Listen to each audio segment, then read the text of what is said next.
Hello, ladies and gentlemen. Welcome to the London United Proving Scouting Ground situation. I'm Will Ivan Whittingham. I'm joined by Harry Dr. Evans, and we've got two amazing rosters coming through today to try and prove that they are the best and to prove that they should be representing London United in the UKLC qualifiers and going forward to whatever league London United are competing in. Of course, Harry, we've got two amazing rosters. We've had a lot of teams competing already. So yesterday there was an off-stream program of around 30 players. We've now whittled it down to 10, and there are some familiar faces in here.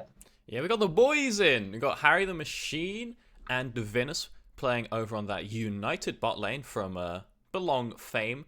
Some people might recognise them from down in the old Portsmouth department. And then over on the London side as well, what I'm personally recognising there is going to be the man, the myth, the legend, Hyojung, of course. Lurking around, Div 4 UK scene for quite some time. One of the many greats of Phil Gaming. And then, obviously, we got Wins smurfing it up in the mid lane as well as I want to say 4 times consecutive Neil champion, maybe 5. Something along those lines. As well as, having those dubs in Belong as well with that old famous, Brunel, Lionhearts, and Bulldogs 3-team roster. And of course, Hampot coming in as well from Absolved fame was on that roster. Last split was mixing in and out with Jojo. But these two teams, of course, are coming in. This is a 3-game series, of course, because we are trying to prove who is the better players and who is the best team. Of course, we're going to be watching all 3 games. Even if there's a 2-0, we still will be going to a game number 3. And I'm really excited to watch this game of League of Legends. Of course, with it being preseason, there's not too much that we can. There's not too much competitive play to have been watching on this patch, so it's going to be very new. There are some changes. So if you're just watching UK League of Legends and you haven't been watching since European Masters, there might be a few champions that have rotated in and a few champions that have rotated out. Yeah, there hasn't been comp for a while. I mean, we're out here now on 10.10. We've got Fiddlesticks out and about up on the Rift. We've got Wukong. We don't have Fiddlesticks on the Rift, though, for a while, if we're going to be honest. In comp, so he's about and about. A lot of changes. The ADC changes have not gone through. That's next patch, I do believe. I haven't seen them. I need to know what's happened in these recent patches because It's one of those things. It's off-season players and Varus bot. That's all that matters. Yes, it's off-season players, of course. Off-season casters as well. Everyone's kind of getting back into the gist of things, and of course, these players are looking to prove that they can have what it takes to compete in the UK League of Legends. Because of course, massive changes in the UK scene as well, with a 3-tier system going right up into a joint Nordic kind of super league, as it were. We're jumping straight into picks and bans. We've got Team London and Team United, because London United, with Team London being on the blue side and Team United being on the red. All right. Meanwhile, my transition button, which worked so flawlessly before, now doesn't. Okay, now okay. All right, now it does. I literally changed nothing except for I pressed it an 8th time, and that was more than enough. Well, hopefully everyone will be able to see the picks and bans. We've only had one so far, and it's Yasuo off the table. Pretty, not something that's unexpected. Okay, Wins banning his own namesake champ. All right, okay. Wins obviously being a bit of an edgy Yasuo one-trick back in his day, but nowadays tries to basically play anything that builds Triforce. This is a man who enjoys himself a good bit of Corki, a good bit of Twisted Fate. Anyone sort of slightly meta that can clap the mid lane, get some roams going. Bit of a 1v9 Smurf machine in that role. But not going to be doing that. Oh, okay. Sorry about the sound issues, ladies and gentlemen. My webcam decided that it wanted to be the captain now, and not my microphone. But hopefully that will have resolved the issues. If they're still going wrong, let me know. Pick just bans at the moment with the Forest and Caitlyn being taken King, I'm pretty sure that your thing's taking away. And the Cinder round, of course, very interesting. So we see a lot of UK teams really liking to prioritise stuff like the UKEL. So interesting, that one was immediately taken. Yeah, is your Discord taking the webcam as well?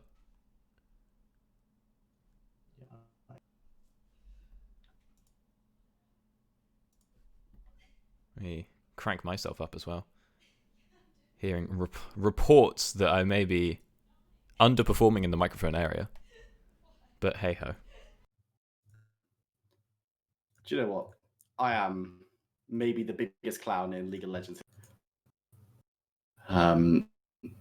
Sometimes it's just like that. So rather than fixing it so that the webcam wasn't taking my audio, it was still taking my audio, but I was also outputting the sound through my microphone, which doesn't have a speaker on it. Oh, excellent. But hopefully, Wait, could you just... hopefully everyone could hear How it. long were you not able to hear stuff either?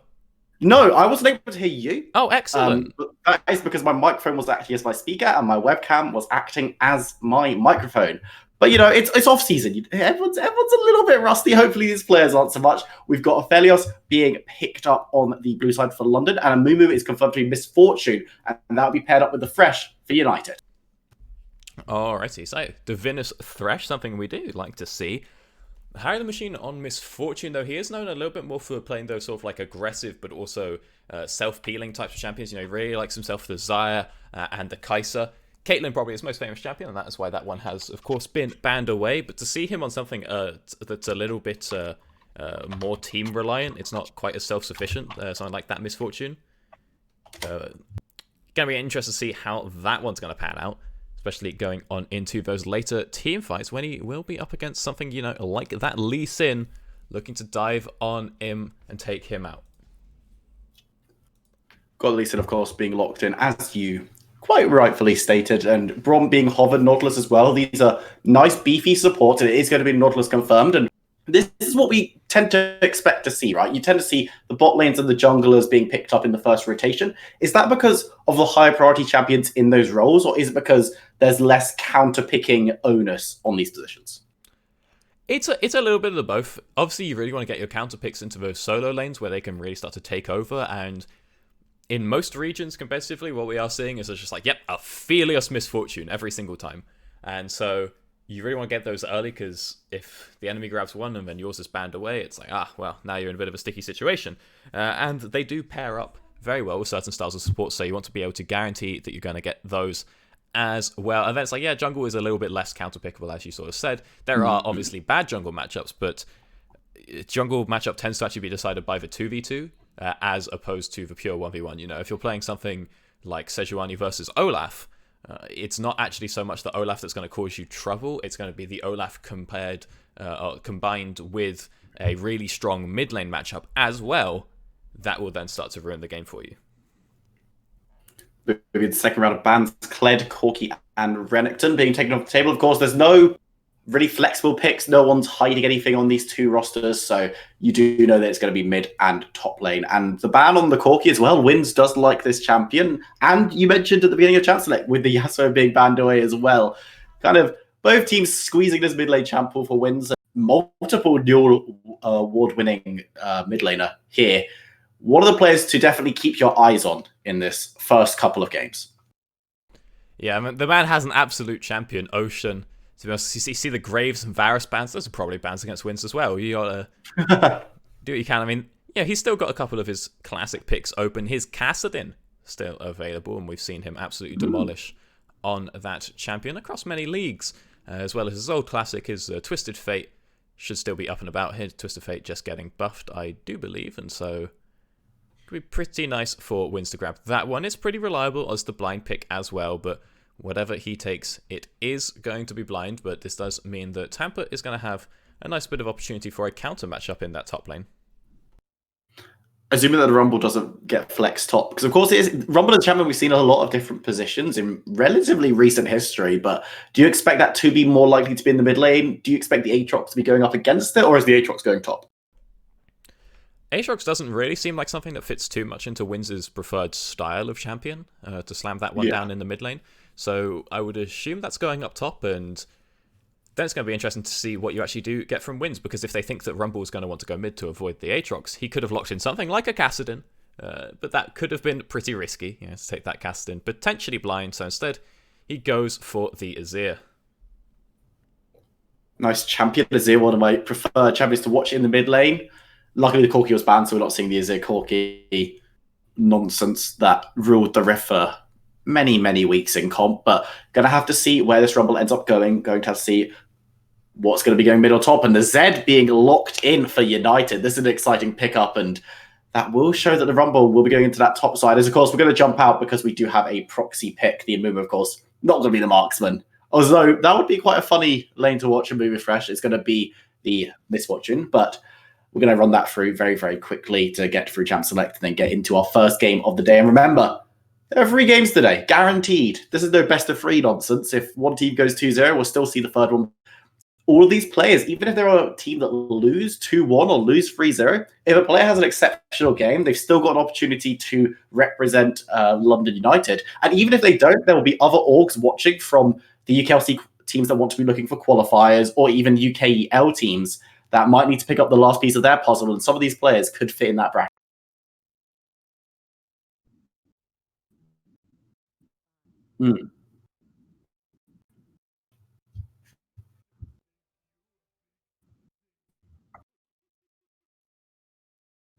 I think so, yes.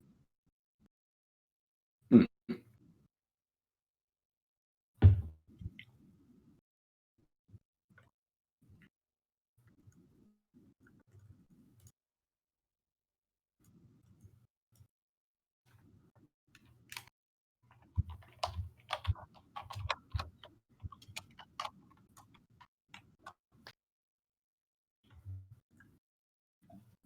It is a Z in the mid lane, yes.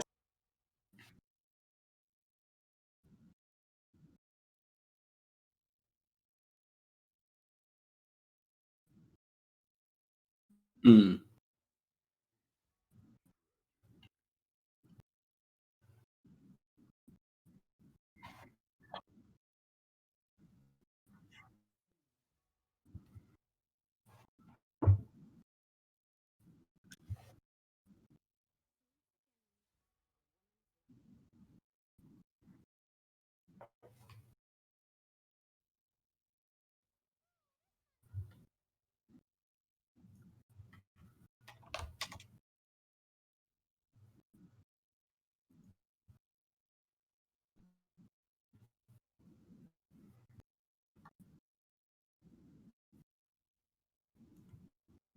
My God, I have been muted for quite some time. All right. Okay. Oh, buddy. Have you been talking just to me? Or I you have been talking just to you. Aha. Well, let me now pretend. Okay, that you I'm a can now very sum good up what I caster. just said. All right. So, Z, I don't know how long you've been muted for, but we're going to talk about the Z matchup. Basically a while. Good. At least for whole of this, since we got back into Pix bands. Just Don't go for the whole get me wrong. Zedazir thing. You can No one really wants to hear what you have to say anyway. True. So it's fine. But yeah, so the Z Azir matchup, what Doctor was saying very eloquently, I must say, was that Z is an old school Azir counter, right? Because the Azir is very, very not immobile, but doesn't move around too much. Yes, you've got the streamer shuffle and you've got the escape opportunity. But if you're in team fights wanting to do damage, it is standstill auto attack. And the Z is very good at getting on top of Azir, who then struggles a little bit to escape, avoiding the streamer shuffle himself with that short range teleport. And even though Azir is going to be outraging your lane, Z can still put in a decent amount of poke. Is that kind of did I get the gist of it there? Well, it's a little bit more lane focused actually when it comes to the Azir standing still to auto attack as opposed to team fight actually. But you know, can't expect you to know everything. It's fine. The rest of it all checks out though. Yep. So interested to see how that matchup plays out. Wynn's pretty good at playing the controlled style, so even in a losing matchup, I'm excited to see what happens there. We should look over at the rest of the map as well. I mean, Divinus is pretty well known for his Thresh. His Thresh is pretty clean, and Thresh is a champion, you know, when there's a Thresh and an Aphelios in the same game, the team with the Thresh is usually favoured. He does pretty well versus him and pretty well against. And then Thresh having that little extra bit where he can engage or disengage, and he can go in but also get people out, does give him a nice advantage over the Nautilus there, whereas Nautilus is only really allowed to go in. So, you know, Divinus can just flay the engage and then take the next fight on his own terms versus Hyojung and Ocean. So that one should be pretty exciting. But when we look up to the top half of the map, it starts to get very interesting because, you know, Hampert chose this Aatrox into Rumble matchup. So one would assume that that was something he was pretty confident in playing, pretty favourable for him. And then he also definitely has the jungle advantage with the Lee Sin early game, significantly stronger than the Sejuani. We have a good time there. So we might be expecting to see some nice early action up on that top half of the map because Tane is not going to be able to get a lot done with that early Azir versus Zed matchup, but he will still be trying to shut down that Sejuani early. And one thing that is interesting, I guess a couple of things that you said there. Hampot picking the Aatrox into the Rumble, do you think that they expected it in the top lane? Because Rumble has been seen playing mid. So was it they must have been considering it with the other solo laner being the last pick, thinking, okay, we're going to pick stuff that can play into Rumble in both lanes? Or do you think Hampot was just like, I'm very confident on this. If it's Rumble, grand. If it's not, I don't really care. Was it a reactive pick or a proactive pick from Hampot, do you think? I think that in this kind of tournament, the Rumble top is a little bit more common. And I think they know that like the risk of the Rumble, if it was Rumble mid, you're definitely putting wins on Kassadin because he's so known for that. And you know that if you give a good matchup over to wins in the mid lane versus the Rumble, it's going to get counterpicked, like no matter what.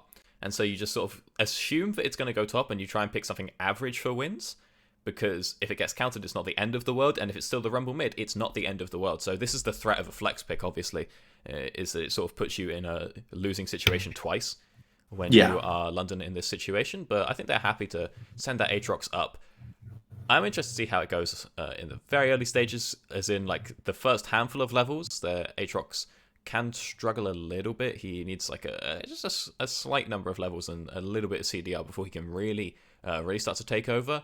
But then there's always the risk when you're playing Rumble that you're going to overpush, and that's not really something that Reliketh wants to be doing, especially when you're up against a level 3 Lee Sin who may well just rock up into the lane and take you out pretty rapidly. So excited to see what's going to happen up there, and really just across the map as we head on into this game.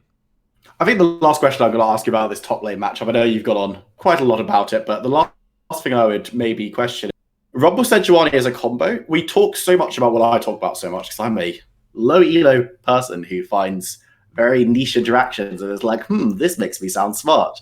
Sejuani likes auto attackers in her ganks. That's true. Very true. She likes Set. She likes even champions like Aatrox who are going to be going in there and being able to get in positions to land the stun for her or set up the stun very easily.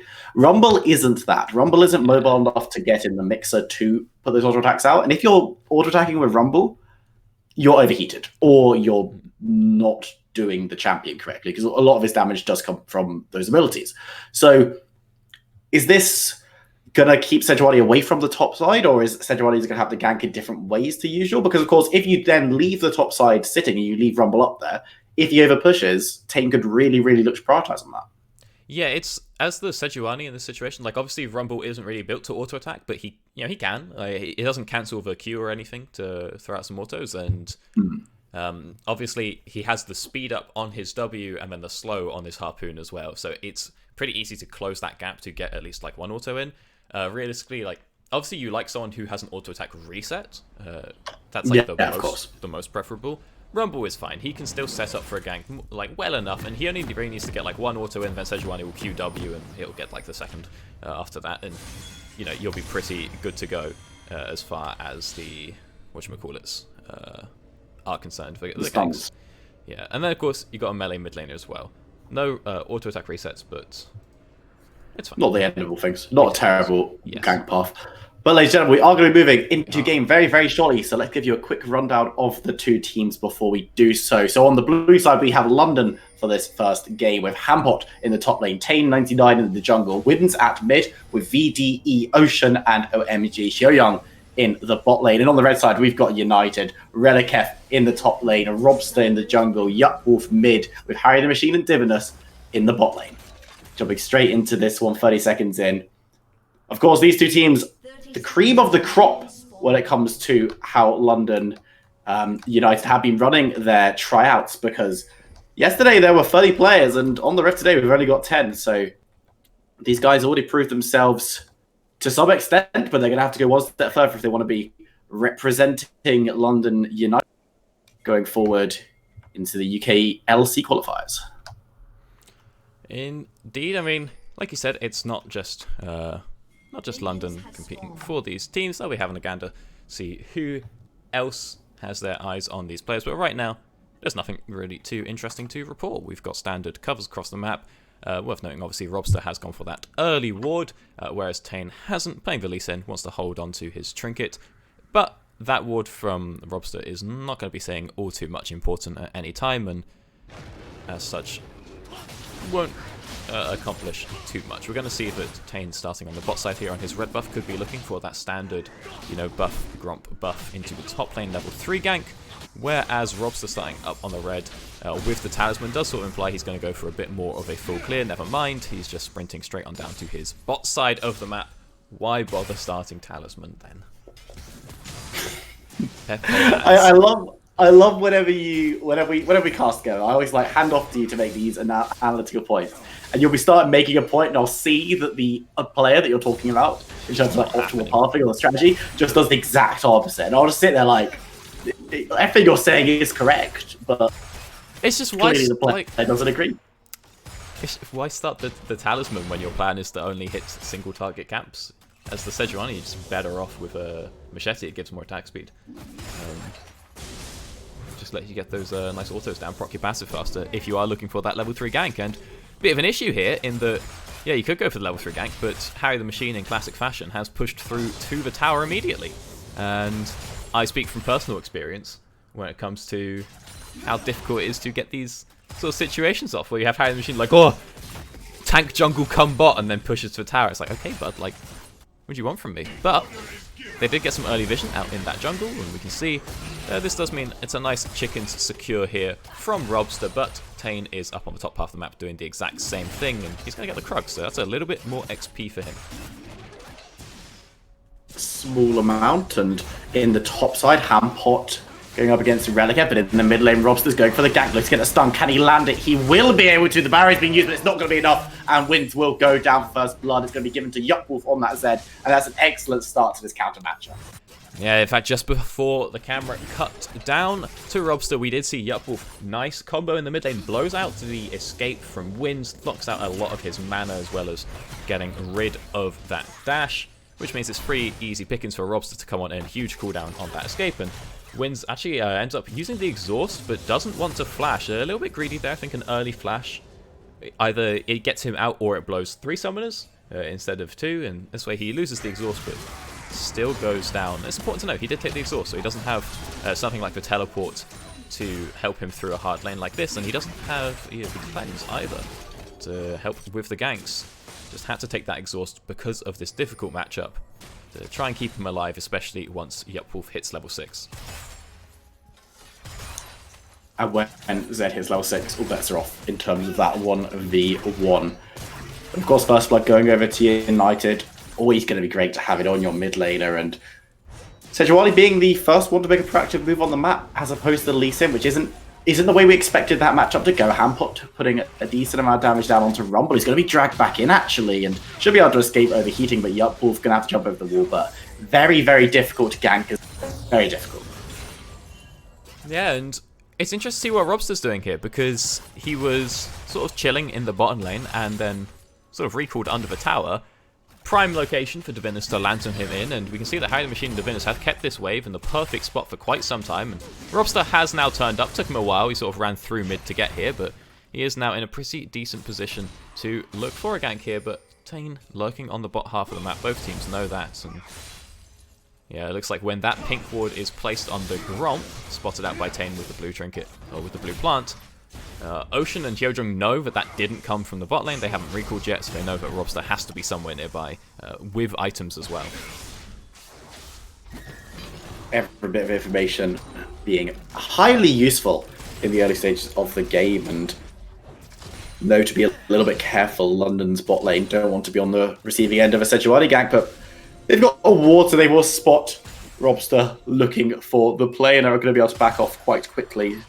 Keeping this Aphelios alive in the early game is going to be very important, but it looks like he's going to have some trouble. Jim just moving forward, but misses the flay and gets hooked in himself. Tade is en route, but is kind of far behind, and Divinus will flash away just to defuse that gank. But a flay there from the Fresh could have turned things around in a very, very different way. Yeah, not too sure about that one, to be honest, as Harry the Machine looks to engage it. Once Robster has already been found out, Robster backs away. Maybe he thinks that Void are going to be a little bit more scared than they are, because they think that the Sejuani is still nearby, but it turns out in reality Tane was the one who was nearby and ready, and maybe that could have been a little bit predicted. You think that the London side playing too confident, too aggressive, might suspect that the jungler is near, but right now Tane is actually just on the dragon. He's going very low, but he should be alright. Still has the smite for some healing, has the W. Vamp as well. So that's going to be A-okay. That's a Ocean Dragon picked up, whilst Robster goes for the top side Crab. Hampot could be in position to get ganked here, but... Oh, it comes through the equalizer, lands Hampot flashes away using his ultimate as well, and should be able to just slide over the wall. So trading ultimate for ultimate in that one. But one thing I want to ask you about, and it's one of those very sad situations. Azir's build, Mr. Doctor. Chad! Okay, insecure, but like also Chad. Okay, step one, Hampot did not need to flash. They just dash over the wall and you're fine. Sort of weird to flash down and then dash over. I don't know, but yeah, you need armor. It's efficient. There's no two ways about it. Robster only level 5 here, so this gank not going to get a lot going. But yeah, it's when you're in these losing matchups or you're versus someone that's stacking, you know, lethality or even 10, a little bit of resistances goes a very long way. And Wins knows he's not going to be able to get anything else going. He doesn't need the Lost Chapter because he's got that precision tree, so he's got Presence of Mind to try and help him out in terms of getting that mana back later on. Of course, he does still need to get a kill or assist to actually cash that one in, but just by having that rune, he can afford to go a little bit more into that sort of armor. And you see that that's like 15 armor being ignored by the Zed. Cost him something like 400 gold to finish off that item. And then, yeah, 15 gold spent by Wins, and it completely negates it. That is cost efficient, baby. For 100 gold less, he has removed 100 gold from the matchup. Just what a smurfer. But also not, because I think that Dirk gives a little bit of extra AD when you finish it. Oh, no, Caulfield gives extra AD. Dirk doesn't. So, yeah. What a smurfer. You're putting out these facts like you're in Blooming Greyheart's quiz show. Frozen. Which gives more AD? Dirk or Caulfield's? One thing I want to ask you about, in terms of the top lane matchup really quickly, the Rumble into Aatrox. Aatrox has got the farm lead. It's been kind of rough for Reliketh in these not early stages, but in like the later part of the early game, if that makes sense. Yeah. Reliketh seems to have been, whenever he's tagged up by that stun that's going to drag him back in, as we do see Wins looking for the Shreever Shuffle, not going to be able to find it as Yupwolf is moving away, gets under the wrong tower, though it should go down. The ultimate used to try to escape, but Wins is going to be able to get the auto attacks. The burst from the Zed won't be enough, and that's going to be the first kill of the game for London. A lovely little combo there from Tane. Now that he's hitting level 6, start to get some gold in onto Wins, and they blow not only the flash, but the ult as well. So Yupwolf, a much less significant threat for Wins in that mid lane. Should be good to just give Wins a little bit of gold and give him some breathing space.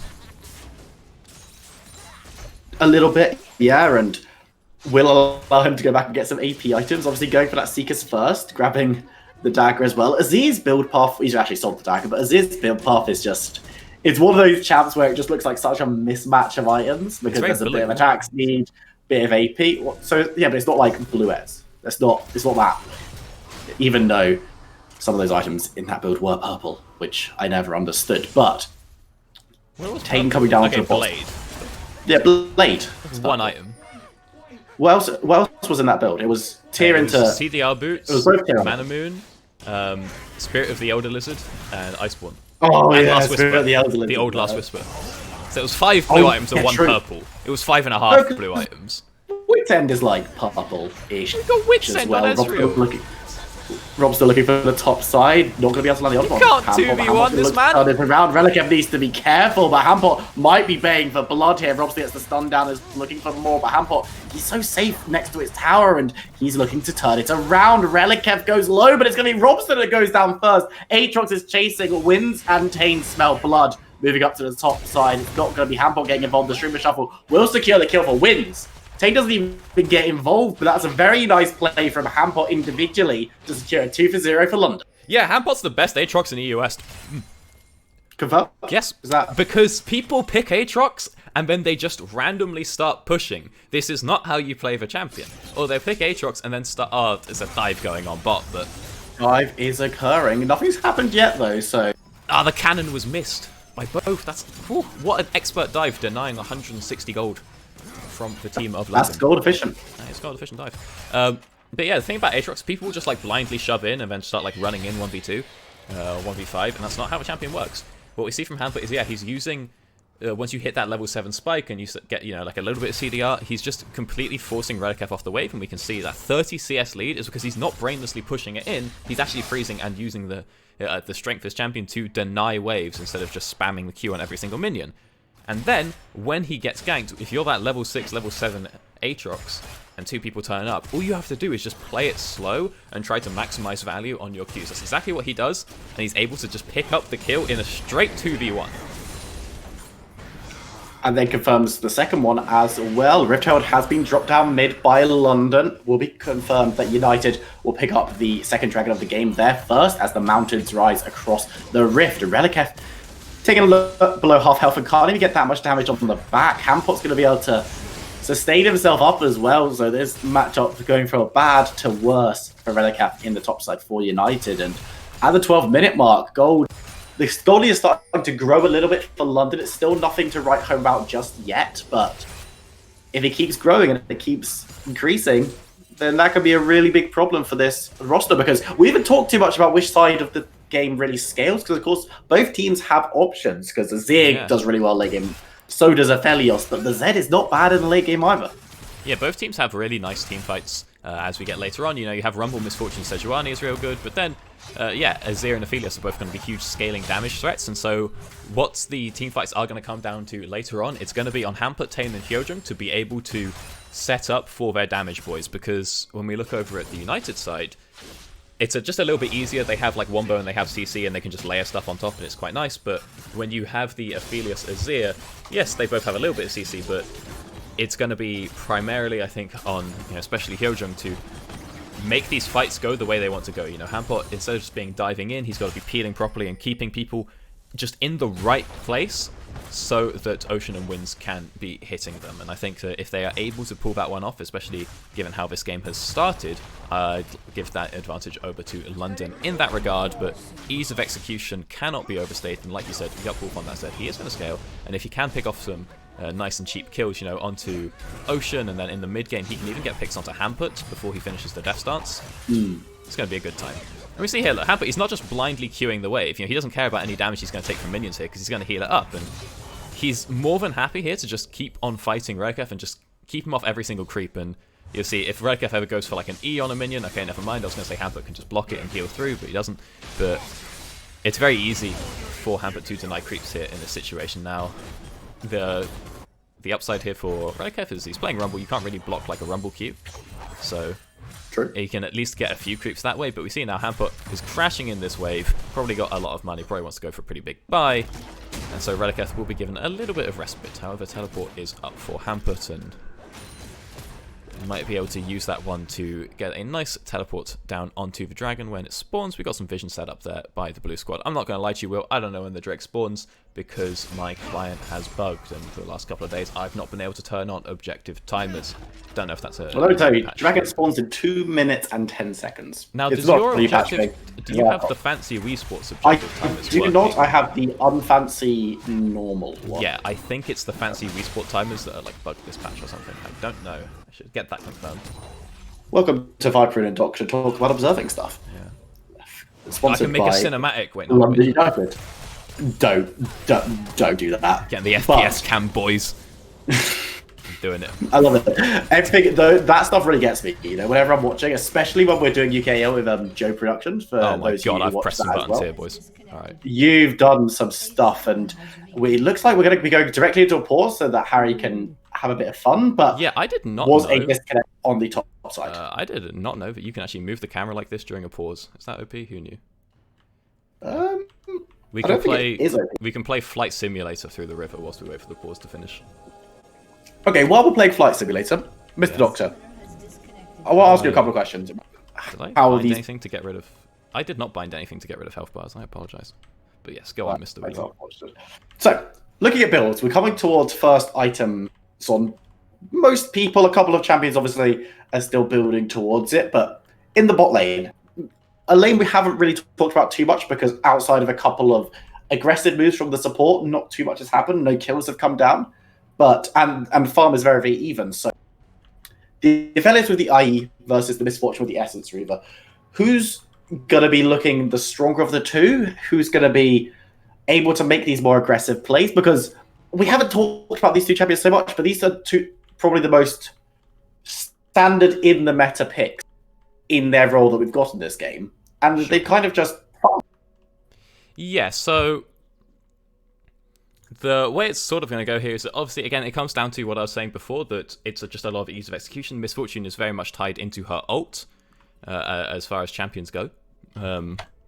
And so she really needs that one to get the damage going. Now, if she has the 2 crit items, the Essence Reaver, Infinity Edge, and she gets one big ult channel off, she's going to have a really good time.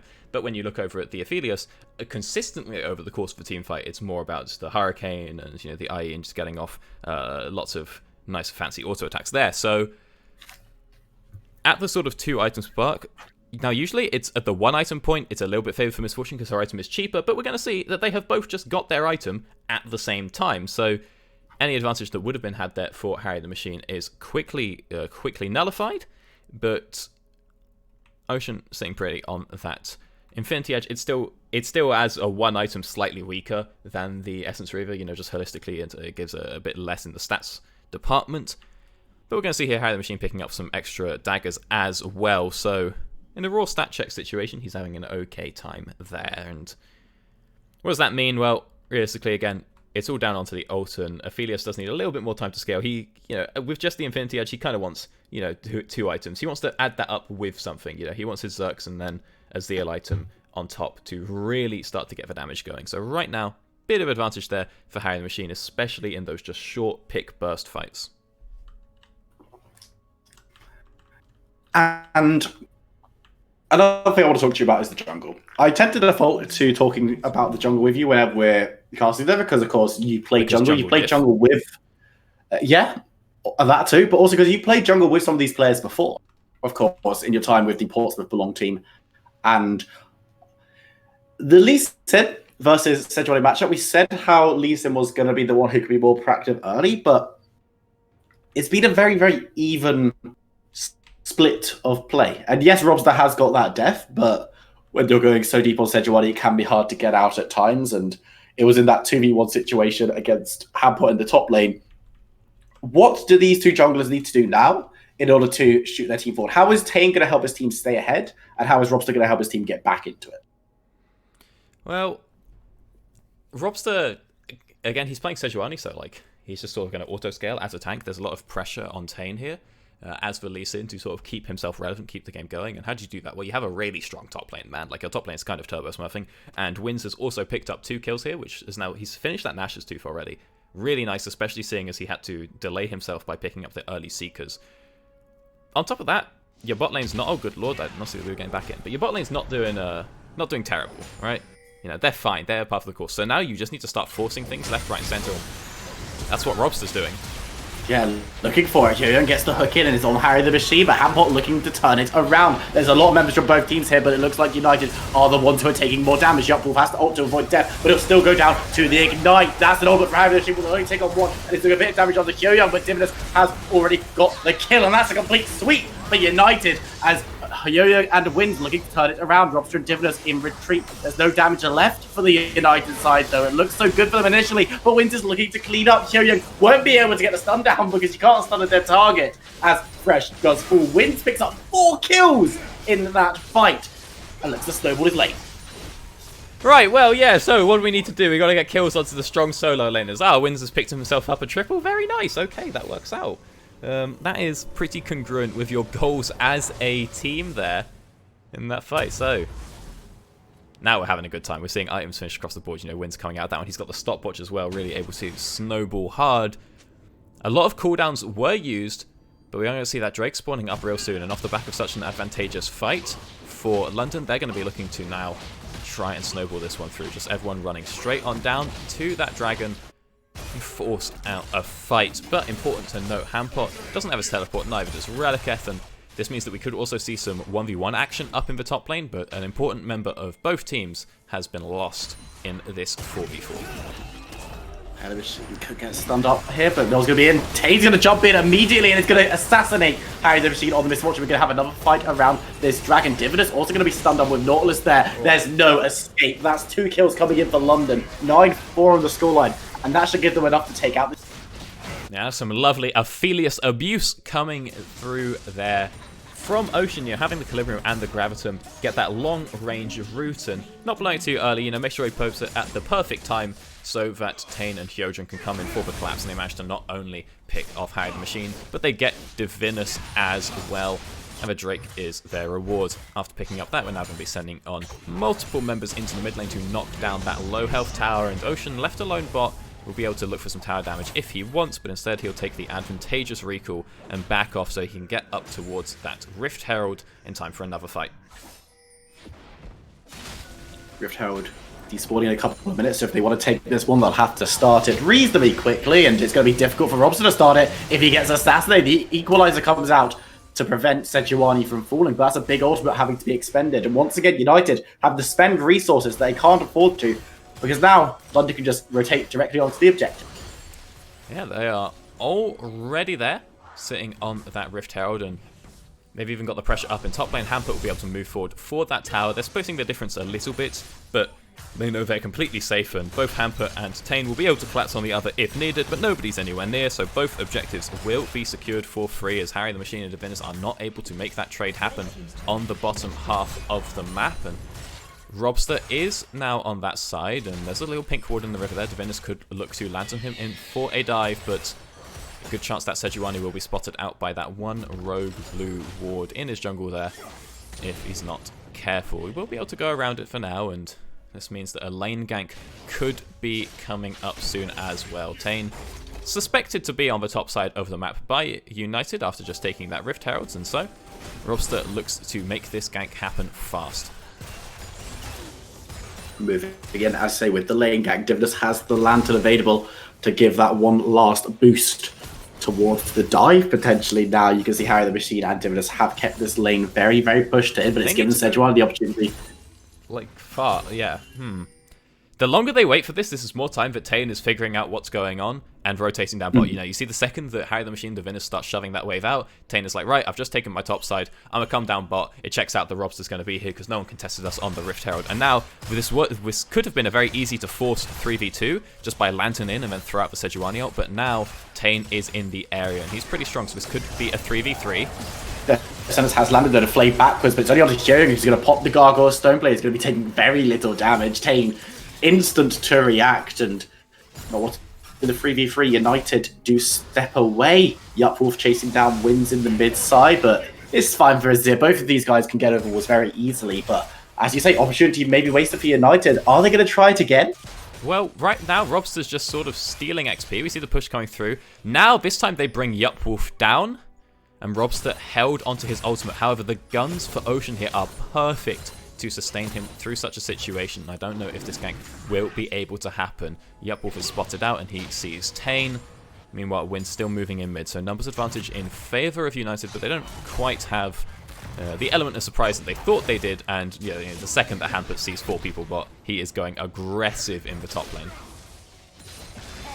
For sure. I mean, he's been going aggressive in the top lane towards Relic at least for the entire game, and eventually London do decide to cede that tower. Okay. First one picked up by United, but that was a very long drawn out play, and the reward was getting like 400 damage on a tower.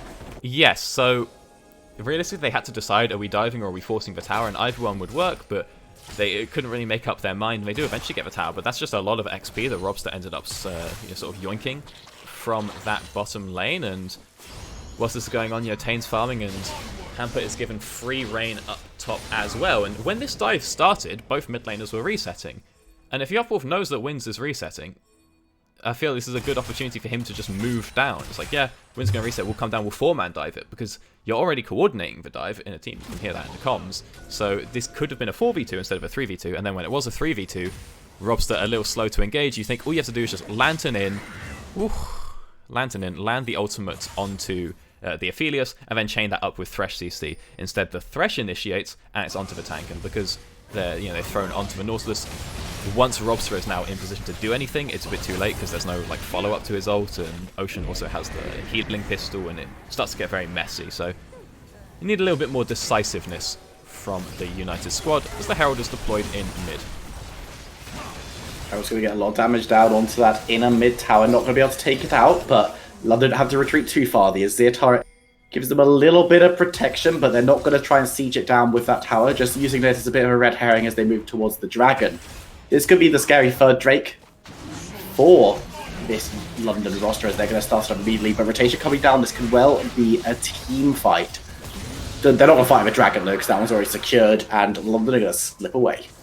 Yeah, lovely play that from London. They definitely had the potential to force for that mid tower, you know, especially with the Shurima shuffle and then having Aphelios and Nautilus. Aphelios putting down his little turrets as well. Yep, oof. Might be looking for a solo. Oh my god. In trouble though. The ultimate coming through onto Aphelios. He's going to explode, and the fight kicks off mid. Hampot's already gone very, very low, but does manage to survive. Robster is in the same boat, but it's going to be secured by Yo-Yo. Wins trying to get the damage on the two members, but it is a 2v1, and I don't know if he can do it. He's got to flash away, but he only flashes into Religev. The shuffle will land Religev in place, but Harry the Machine is going to be the one picking up the kill in that scuffle. A couple of fights in there, and overall, looks pretty positive for United.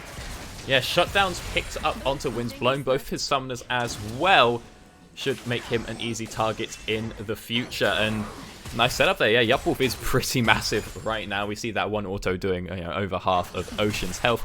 Once he was able to get on top of him, and he played that 1v2 pretty well to get out alive, for the most part. And then whilst that's going on, lovely fight in the choke from Divinus and Harry the Machine, as they're able to pick up a few extra kills there. It is traded back, but Wins, it seemed like he was maybe a little bit greedy in that fight and wasn't quite able to pull off what he wanted to, and does end up going down. And I think that maybe if we see that like Hampot and Wins play that fight together a little bit more and a little better, they can basically be as this sort of 2v5 machine squad. But this goes back to what I was saying earlier with the Azir being mostly on the damage end of the spectrum and the Aatrox starting to fall off. You really need something else, which is going to be Hyojin in this situation, to lock the fights down and keep people where keep people in the right places, so that Hampot and Wins can fight them. But I mean, the Baron has just been started. Like, it's not quick, but it's started. It's being damaged. Effort, it looks like they're going to try to peel off though, and United were aware of the situation to an extent and were able to move away and make sure that London weren't going to be able to sneak that one for free. And when you've got a slow, decent Baron take, you're going to be stopped by a gentle breeze from the United roster. It's not even that decent. Like, Hampot is not healing that much yet. I mean, he is, but not really on the Baron, as he does fight the Zed.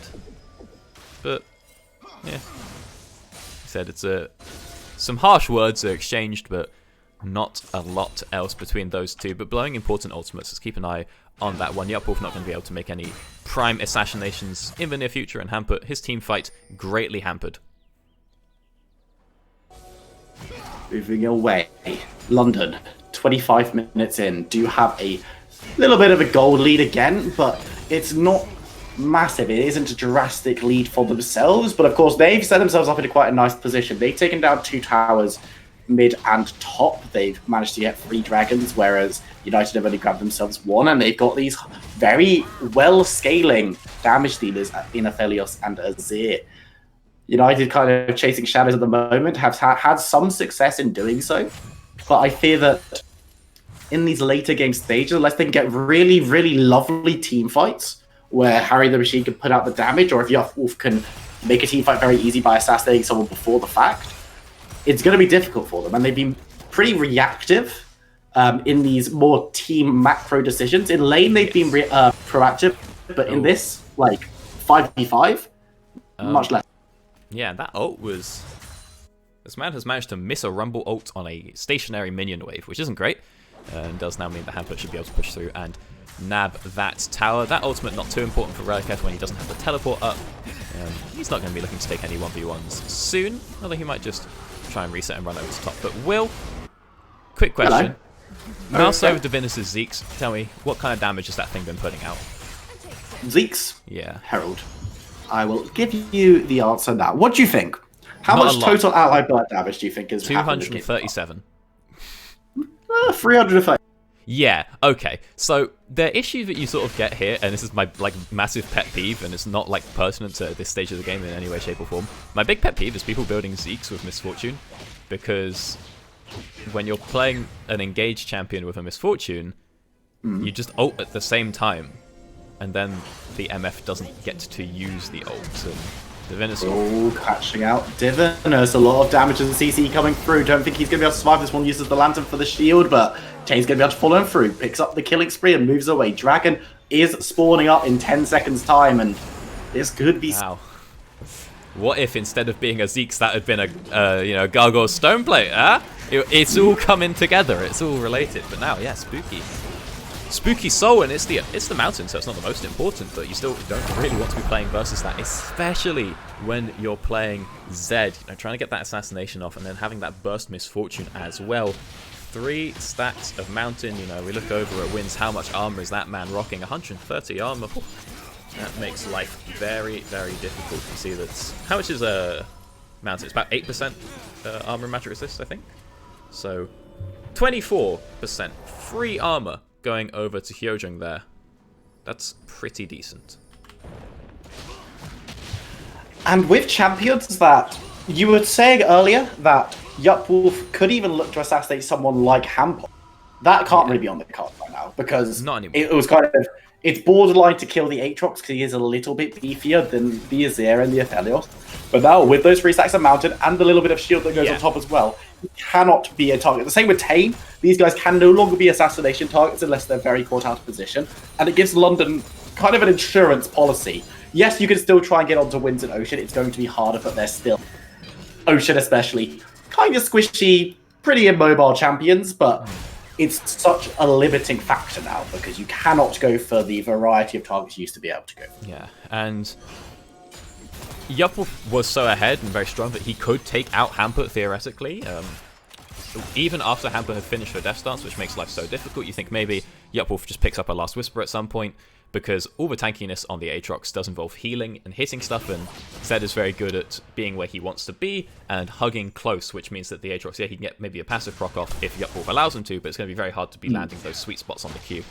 However, with all this extra armor, and now even the Chain Vest as well for Hampert, it's probably just going to be a bit too difficult for Yupwolf when he's only got lethality, as is the case right now, but when it comes to Ocean, what's interesting here is he's picked up a stopwatch, but he is not building a GA. You see that he grabs a dagger afterwards, so he knows that this stopwatch is a one-use thing, one time only, and he's going to be able to, or he's going to try and make sure to be using that as best as he can. This is not a stopwatch that you're using to keep yourself alive once. This is a stopwatch that you are using to bait Yupwolf and win the game. Keep your eyes on him and watch how Yupwolf reacts in the team fights. As soon as he goes golden, I'll let you know. Because I'd hope so. It could well go to Jay. Oh, Tane, no. Oh, buddy. Oh, Divinus, don't do it. This is BM. This is... Oh, no. That is disgusting. Okay. All right. Okay. I mean, none of that. To be fair, Tane... There was no call out for it being a disconnect. None of that. I think, to be fair... That man was clearly disconnected a long time before. Now, if, like, the second Divinus walks around the corner, he hooks him. You're like, okay, well, how could he know? But when you see him stood still for, like, 5 seconds, and then he starts walking in a straight line towards his fountain, come on. Like, okay, buddy, come on, lads. Like, okay. What are you trying to prove? Who are you trying to impress, you know? Well, to try to impress London United and the other teams that are watching on for this. The whole point of this tournament is to impress teams into giving you an opportunity in the UKLC Open qualifiers happening next weekend. Just because it's a proving ground, Will, doesn't mean these players have anything to prove, all right? Like, come on. Come on. That's exactly what it means. The word prove is in both of those terms. Well, proving ground actually doesn't have the word prove. It has the word prov, though. So, I mean, that's close enough. But okay, welcome to the UK Provolone grounds, boys. What are you trying to get? Delicious. I have no idea. What's provolone in?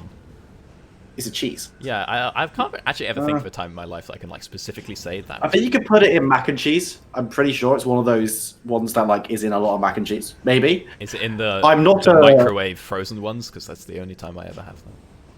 Who has a microwave frozen mac and cheese? Who does that? Like every single... It's like... Every single shop. It's 4 ingredients. Yeah. It is actually a 4-ingredient meal. Oh, no. I have mastered the art of the 2-ingredient meal in recent days. Okay. Lay it on me. What's the meal, Harry? Chicken and rice soup. And that is the 2 ingredients. And also like chicken and rice. soy sauce and vegetable stock and some spices here and there. But, Well, that sounds like many more ingredients. But Well, Baron okay. has been started up. well, this is not a well-deserved Baron, to be honest with you, lads. They're going for it. Just going to nab it up. Dividend looking to keep people away, but will go down. Wins picks up the kill. The Baron is secured for United, though. But it looks like they're going to lose members. Relic flash level still gets hit up by the Nautilus. And Handbot is around the back looking for Robster. Can he get the damage on? He will be able to. It cuts him down, turning now towards the Zed. Yup, has already used his ultimate. He's going to have to run away. Keeps the Baron on himself, but they do lose 2 members. London now looking to get revenge for, as you say, picking up the Jungler on a disconnect and then taking down the Baron. Yeah, you know, you've got to take advantage where you can, but now London are going to prove to, okay, we haven't lost any members, you've got Baron, but you're not going to be able to save your mid inhibitors. Yeah, we do have the wave clear potential from Harry the Machine here with his ultimate, but has to be careful of Wins looking for that shuffle. If he tries to throw it down, it's way too late, and the inhib has already fallen. London able to secure that one for themselves, and that dragon is spawning up in, I think, like, what, 130, something like that, 2 minutes? And having that inhib taken... 2 minutes. Yeah, having that inhib down going to be very nice for the London side. However, we do now see Yupwolf has picked up that last Whisper, give himself a little bit of help where he can get it here versus Tane and Hamput. Hyojin probably not going to be a target for him, but important to note, nobody has picked up a source of grievous wounds yet on the side. Well, we have the Morellos, but Radiketh, he is able to AoE it enough. I'd like to see, you know, just like an Executioner's on Yupwolf when he goes in the side lane, because Hamput and Ocean, a lot of healing coming through here. And also, critically, Harry the Machine has bought himself a a QSS, not a Mercsin, although he does have the components. And what are you trying to QSS here? Nautilus? Nautilus what? His passive? Like, the rest is knockouts. Yes, passive stuff. It's the Nautilus passive route and the route from Ocean. Everything else is a knockup you can't QSS. It's actually not the optimal build path. Well, you can QSS Flash, right? That's how QSS works. So we do see Hyojin. Hyojin kind of caught out a little bit. Remember, he's going to be able to drop that Beefy boy. Gargoyle Stoneplate, and he just doesn't care. He's got triple Mountain Drake, Gargoyle Stoneplate, and he's vibing. The whole of United's roster was putting damage into him, and he's still significantly above half health. Yeah, it's not great.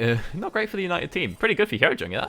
That was 4 people hitting him, and yeah, kind of a downside of having this burst-focused team. You know, someone gets 3 Mountain Drakes, it goes downhill very quickly, and we can see, you know, he's nice and alive, doesn't quite have the ultimate or the items he'll want for this, you know, this upcoming dragon fight. In fact, you might be able to make the argument it could have been worth to let him die, just so he could hold on to cooldowns and come back to a Drake in time, but with him alive, they're able to secure vision control, so you could make that argument, I just probably wouldn't, as now we see that London, you know, vibing in the river, they have control, but do need to come back for this wave. Securing that one, Baron giving a little bit of assistance over to United, but that one's running out very shortly, and here comes the tower. We've seen this play before. Place that tower mid to prevent any easy pushing. Harry the Machine should make pretty short work of it, but those are precious seconds that the marksman's going to have to spend on the rotation, while it looks like Dragon's already been started off. Relic needs to be really careful. He's already below half health. We'll have to go golden, and the equalizer has been used, but he is instantly deleted. No more rumble in this fight. Ocean on his own, though. Handbot comes forward. So does Yo-Yo. Tane in the front line as well. There's the ultimate from Misfortune, but it's only going to hit onto Yo-Yo. Will secure the kill, but Tane gets a nice kick for Harry the Machine, who will use that cleanse forward. Rob's still looking for the damage, but he's going to get ripped through by a Felios. Ocean? Directly onto Harry. He's still alive, but that's a nice little Shurima shuffle, and Ocean will be getting more kills. Double kill goes over to Wins, and they don't want to bother with the dragon anymore. They're going directly to United Space. Just before that fight broke out, I was going to say Ocean has the perfect guns for this situation. Chakram Severum, great for the 1v1, keep himself alive for the sustain. We just see it there. He goes down so low, but with the PD shield, the vital Zhonya's, like we said, he's using it to win the game, not to stay alive. And that's exactly what will happen. Towers are being hit down here. Rich does have the ultimate coming up now, but too low on the energy to be able to defend this one.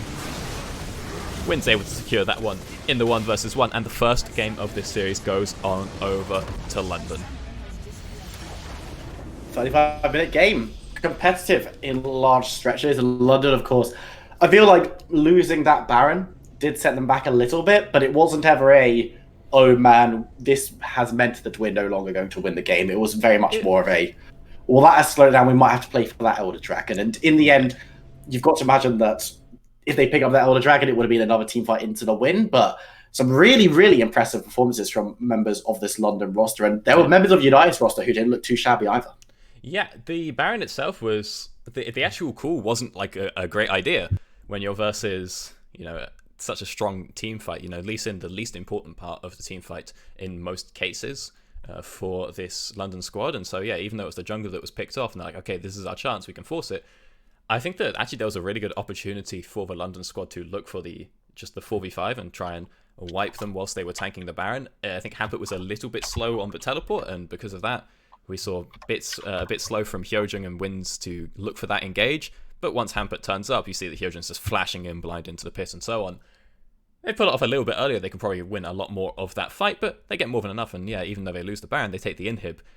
And over the course of the game, the team just has a really strong, decisive and calm understanding of how to play the game. Great macro, we see situations like in the mid lane, they can look to force the dive, not force dive, like force the tower because it's on like 200 health and you have Nautilus.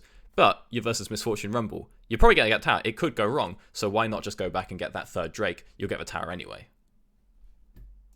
We'll have to see if United learn from their mistakes or if London are going to go 2-0 going into this series. Remember, of course, ladies and gentlemen, we're going to have all 3 games. This isn't the best of 3. It's a 3-game series, so guaranteed to have a triple game for you today. We're going to come to a short break. When we come back, we'll be jumping directly into Game 2 between London and United. Don't go anywhere. We'll see you in a minute.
And I've been chillin', watching the ocean with you. Baby, up with a slow motion crew. And we up in our growlings when people change, but not us.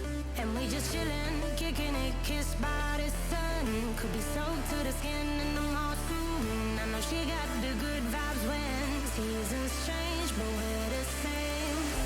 Even if I lost them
bass guitar.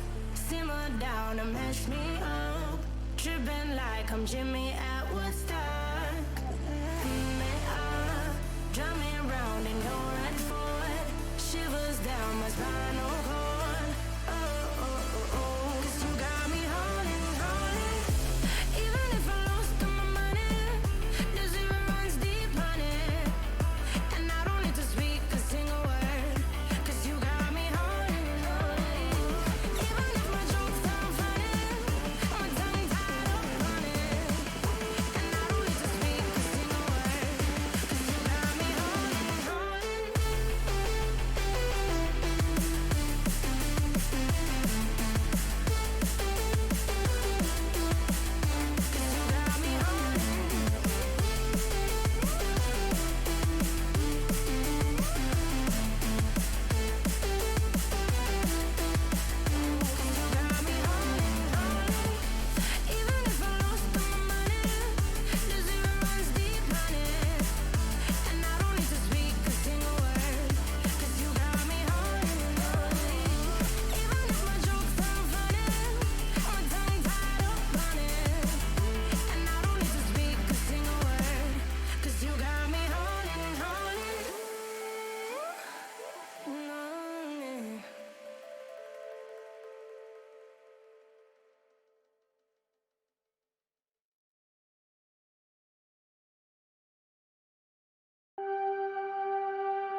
Pick it all up and start again.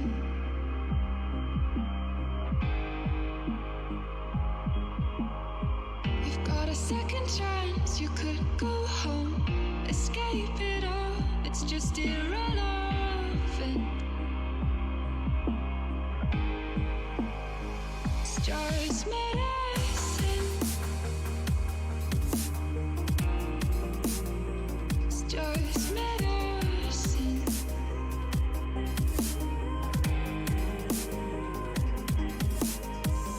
You could still be what you want to, what you said you were when I met you.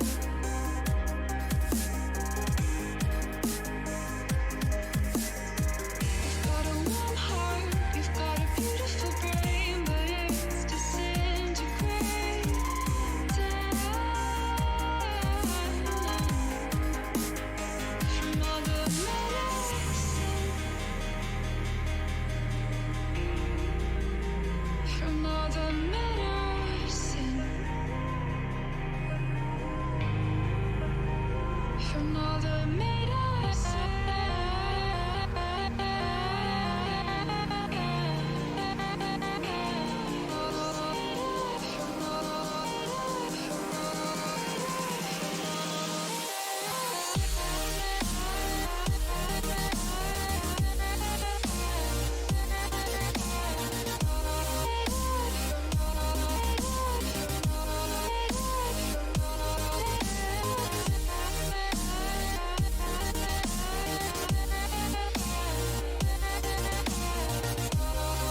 Welcome back, folks. It's me, Will Vibrant William, and Harry Dr. Evans. I'm pointing like I know where you are on my screen. I think you're above me. I am in your top right. Yeah, away from your door. Yeah. Well, that is excellent. We're going straight into our second game of the London United Trainers. Because, of course, we had loads of games yesterday. It was just the staff having a look over the play to preview on today's finals. And last game, there was some really great on the red side, large quantities, and ended up winning out. But United did put up a fight. And in game number 2, as we jump into it, they look to prove themselves. Yeah, interested to see what's going to change in this picks and bans. We're going to see Caitlyn still taken away from Harry the Machine. A lot of respect put on that man's name, of course. And during that last game, it looked like there was a pretty reasonable for that to be put down. But what I think I saw in that game was the big difference here between Ocean and Harry the Machine was just going to be that Harry the Machine was playing his classic Harry the Machine aggro style, and Ocean was playing reserved. And I think in this meta, especially with the sort of state of ADC as it is, the reserved style is very OP. You think that Ocean was playing versus a Zed and having a better time of staying alive out these fights. And you see he's sort of like hanging back, he's dipping back. You can see getting that like early Zhonya's as well that he didn't even have to use, but just to have it was so important. And Harry the Machine style, it snowballs you very well, but ADC is a role that you pick because you need consistency. You know, it's your consistent damage source. You pick it to do, consistent damage. You do it for DPS. And having that sort of like coin flip, or even if it's not a coin flip, even if you think it's like a 70-30, right, type style, that's going to be something that it's not like 70-30 in each game. It's either like 70% of your games go well, 30 go bad. What it usually ends up being is it's kind of that, but then also in each game, 70% of the time during the game it's good, and 30% of the time during the game it's bad as well.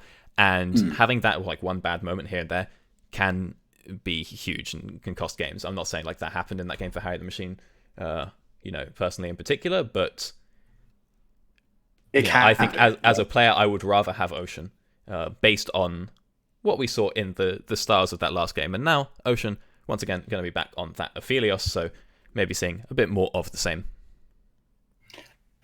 The set is going to be picked up for United's top laner, Relikef. Of course, champion can be played support, can be played jungle, but probably going to be going up to the top side, and we're going to be seeing Tane on the same champ, Hampot on the same champ. Yeah, Divinus does like himself a good bit of set support. He has been known to dabble. As we see what's going to change up this time. Robster was on a engage/disengage tank last time, and maybe changed it up with the Gragas here. That's on who is going to have a bit of a better time versus the Lee Sin early.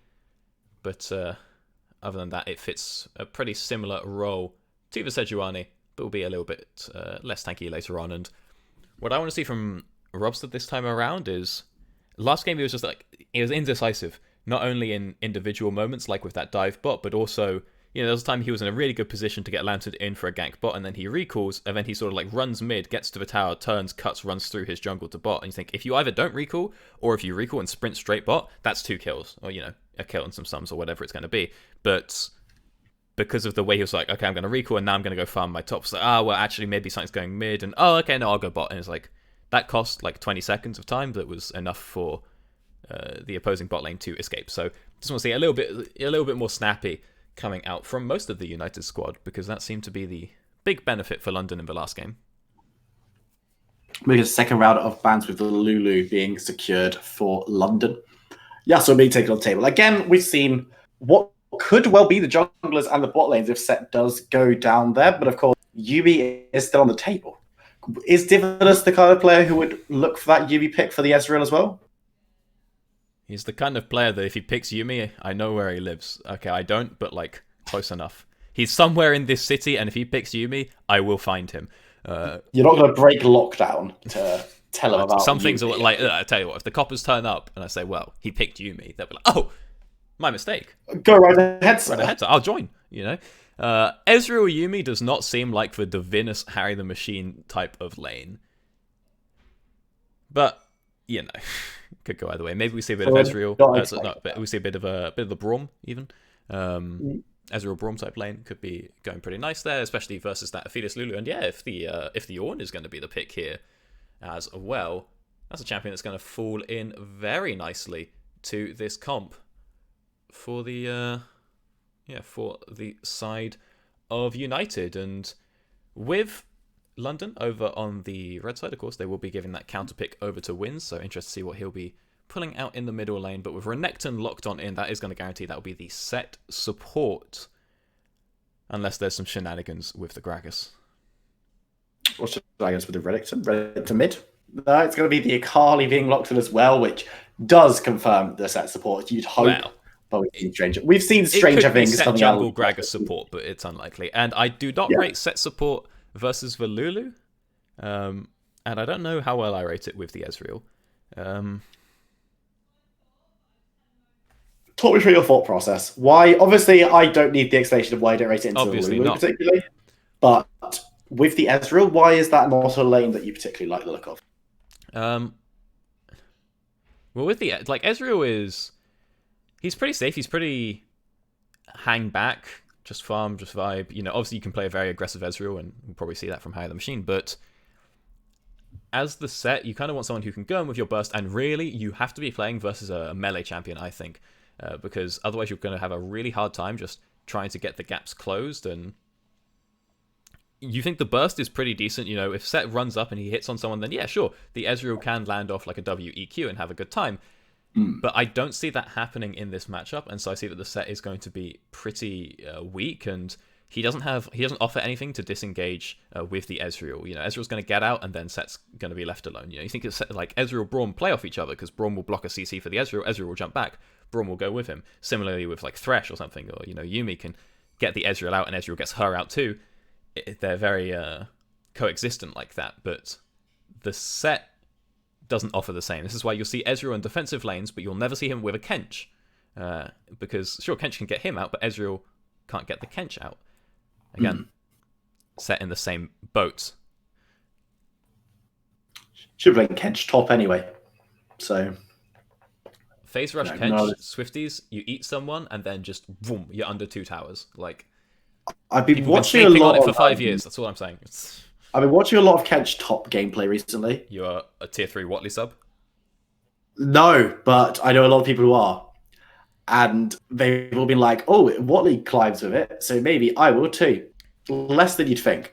But I have learned that... take Legend League advice from the Exeter, or former Exeter uni squad.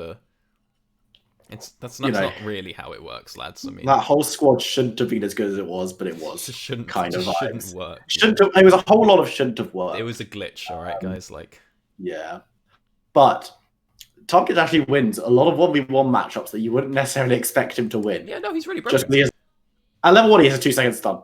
Yeah, it's that's cool. like so flat out not okay. Like his passive is really overloaded because he doesn't have an ult, right? So you have to put the power into his kit elsewhere. And this just means that, like, before level 6, champion's kind of bonkers. You know, it's like the opposite of, you know, someone like Nidalee, right? Who everyone else spikes at 6 because she doesn't have an ult.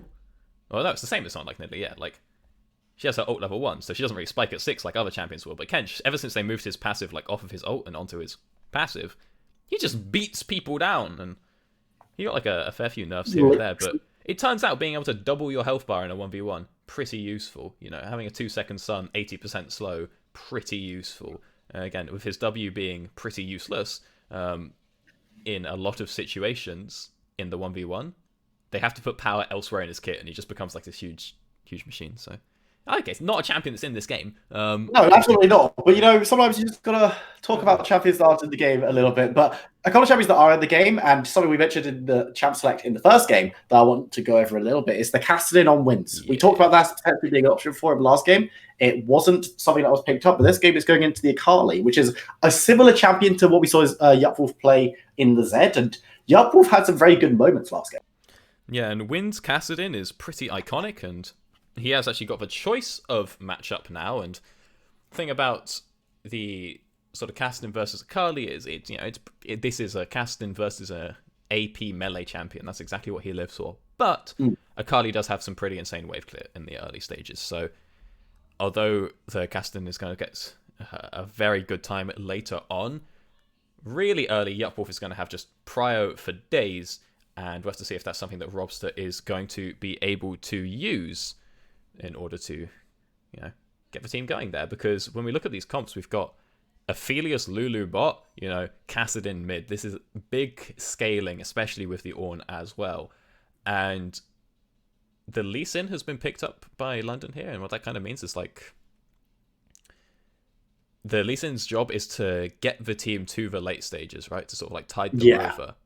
But how does he do that with such relatively weak early game champions? This needs to be a very, very good performance from Tane here to, get through to that point. It's a lot easier when you have at least just one strong lane you can play off, you get strong off them, and then you take that strength into other lanes. People say that jungle or lane is like jungle diff, but actually for the first few minutes of the game, it's the other way around. Your jungle strength is going to be decided by your laners, and then they can take that strength and distribute it, across the map. Tane might struggle with that one, and so we want to see Robster, use that huge prio he's going to have from that, like Akali in the mid lane, and having that Renekton versus Ornn top, something you really have to get going and snowballing hard as early as you can. We're going to jump into the game very soon. We're just going to remind everyone who's joining us of these two rosters. Remember, these two teams are in the London United tryouts. So these are all free agents looking forward to positions in the UKLC qualifiers, either with London United or with another team. So on the blue side, we have the United. They're down at the moment. Reliketh in the top lane, Robster in the jungle, Yupwolf in the mid lane, Harry the Machine at marksman, and Divinus at support. Harry, you have just put on the champion select overlay and not the actual game. Poggers. On the red side, we have London, who of course took the first game of this 3-game series. It's not a best of 3 because we're guaranteed to have all 3 games. Hampot in the top lane, Tane in the jungle, Wins in the mid lane with Ocean and Hylian rounding out the composition. It's something that I wanted to mention. I've completely lost it. It was very important, I remember thinking, for a brief second, but can't be that important. Escaped from me now, so it probably wasn't. Now we'll take a second to look at these early starts. Again, nothing too fancy. Tane is going to be spotted out here. He's not going to be getting a ward down, though. He wants to hold on to those for the hops, and so he's just up here to make sure that nobody on the side of United tries anything too fancy, puts any wards up in his jungle. But a lot of time spent there from Robster, who doesn't get a drop down early. And Divinus, you swine. Oh wait, Hyojin, you swine. They're both. Oh my god. Okay. As we see, Divinus has gone for the Omnistone, a rune of choice for many set players, but a rune that is pretty useless when you are playing versus a sort of range champion. You need to be versus a melee champion so that you can optimize it as much as you can, and you need to be able to activate the rune and take trades and get rid of it, basically, to cycle through and abuse the fact that it has such a short cooldown. Very hard to do that when the onus of taking a trade isn't on you as the melee versus range. The Lulu is going to decide when you get to proc your rune, but because Hyojin has gone for Guardian, which has a 40-second cooldown there, this is going to be pretty nice for Divinus, because he's basically going to have a keystone 3 times in the time that Hyojin is only going to have 1. However, with the absolute, basically, worst luck you can get, he has started the game with a Dark Harvest. Not perfect, but Harry the Machine has been putting out some nice damage. He might be able to get rid of that one soon enough. Hopefully, and it's going to be a bit of a struggle. Oh my god. Just hit the same time, and the Ignite comes through. Ocean has to flash away the Guardian as well, but so much damage coming. Forces the heal out of Ocean as well, but he does manage to survive, and that's the Dark Harvest problem. Ooh, we're scaling already, boys. So that was a lot of, the second the level 2 is hit, Divinus is looking for it. Ocean and Hyojin just managed to hit it in time and get the level at the same point, and just flashes in forward across the board. However, Tane starting up on that top side, kind of scary, and has now pathed down to the bottom lane, which does mean that Divinus and Harry Machine has to be a bit careful. Of course, Divinus using his flash, but trading it for both of Ocean's Suns is pretty nice, because he still has the Hex Flash, and with the Nimbus Cloak, that means he's going to be able to zoom out and about like we just saw in that gank. And actually, what we have not... Divinus, buddy... That's got to be disconnect. You've got to imagine. Okay. We had a lot of disconnects throughout this series. But it's... That's not the UK League of Legends. It happens. True. It happens to the best of us. And I've kind of thought that he was like, he's just stacking his grit. I was like, wait, I think he's... it's just that's not how that works. dies to towers. That's not great. That's not perfect. But You know, a bit of karma, if you ask me. Though this kill slightly more important, I think, from the one that he claimed last time. But the gold also less intentional, I feel. Yeah. Now the gold going over to Hyojung. Yeah, it could be worse. Could be going over to the Ophelia. Sometimes you actually do want the early gold on your support, as they tend to have a bit more like snowball power early and control the game, but not really with a Guardian Lulu. It's not, you know. If this was something like an Alistar and he just gets like very early boots and just like runs mid, like that's very different, but probably won't be seeing too much snowballing coming through from the Lulu here. Now, important to note, there have been some cheeky lane swaps. Relikef now playing in the mid lane on that Renekton, so we're now getting an AD champion up against Wins. He has been perfectly baited, and Wins was already maybe in a rough spot when he's taken Electrocute in this matchup versus the Akali, and Electrocute obviously great for that extra burst, especially when you have the advantage, but with how Akali is going to go early, you could make an argument that Fleet would have been pretty nice as well, and especially versus the Renekton, you probably wanted Fleet, so Wins might be having a bit of a rough time there. And if we look over at what rune shards he's taken, there's no better way to do this yet. This man has got no armor there. He's nothing defensive in the setup of Wins, and that could be rough. Although he does have a little bit of healing there, of course, with that domination tree. And the final thing I want to note is that Rapster has started Predator, but then he did this sort of like full clear his top side, then run down for his red. And you know, when you go Predator, usually what you want to do is try and get those boots ASAP and then move out for a gank, and maybe he would have been able to counter gank mid or counter gank bot if he had gone for a setup like that, but instead we see this sort of a bit unorthodox, kind of inefficient path coming through from him, and he does now pick up the crab, so we'll see what he's going to do with his gold later on. But really this is all time that he is sitting where he could be having Predator and getting that one used, and oh my god, the camera is not directed. But Yup Wolf is still fine. Yup Wolf used to be a little bit careful. He was okay. He's all right. sitting his shroud just waiting for... I was watching top on the mini-map. I'm like, oh, it should cut over pretty soon. Looks like there's some action going up there. But no, my bad. Had that one locked. It wasn't the most exciting gank of the mod. The shroud was put on it. And yeah, and then he just sat there and he had the ability to skip away and... They've swapped... Yeah, they swapped the Ornn and the... cast them back down, but this isn't really great because, you know, Renekton's looking to recall, I think, maybe not, might be trying to recall in one more wave, and, you know, when he recalls there, he's probably just going to swap right back into the Kassadin, so be a little careful with that one.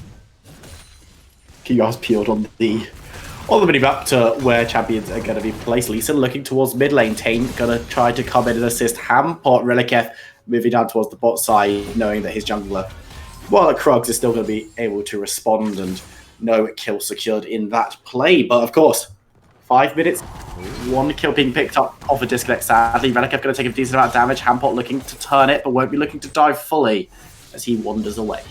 Yeah, so these ganks from Tane, they don't look like they're getting very much done, but this is actually exactly what he needs to be doing.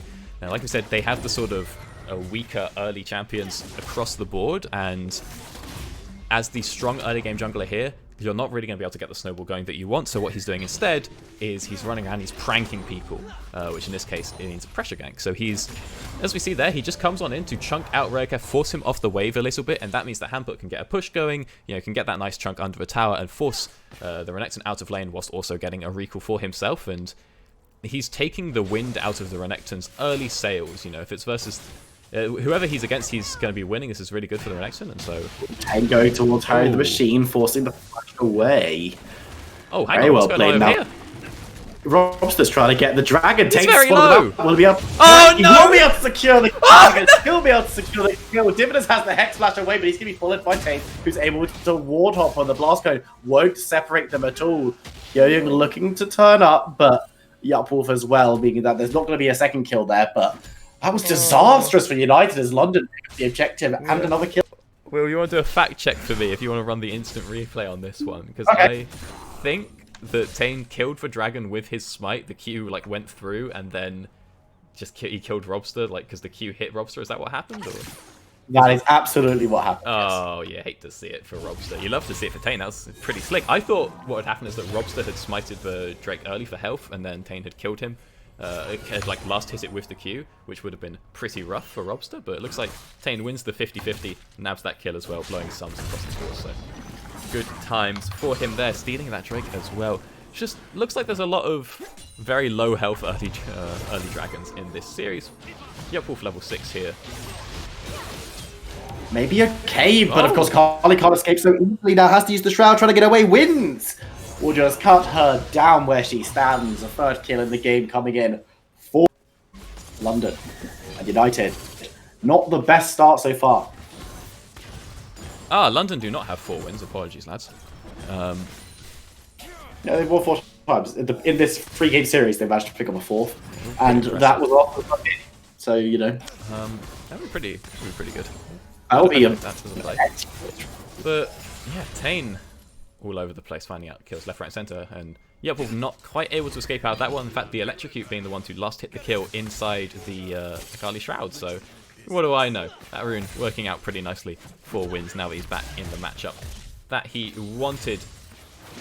When it's back in the bot lane, we see Harry the Machine has picked up the components for a Mana Moon, but not the tier itself. Wanted a bit more of the bullying potential in that lane. And looks like it didn't pay off too much in terms of aggressive sense. You know, he's very even in CS, but it did mean that he didn't get too clapped by the BF sword from Ocean. You know, so it doesn't look like it did a lot. It had a neutralizing effect, much like Tane has been, you know, trying to do this game. Although he has actually sort of ended up actually having a positive effect.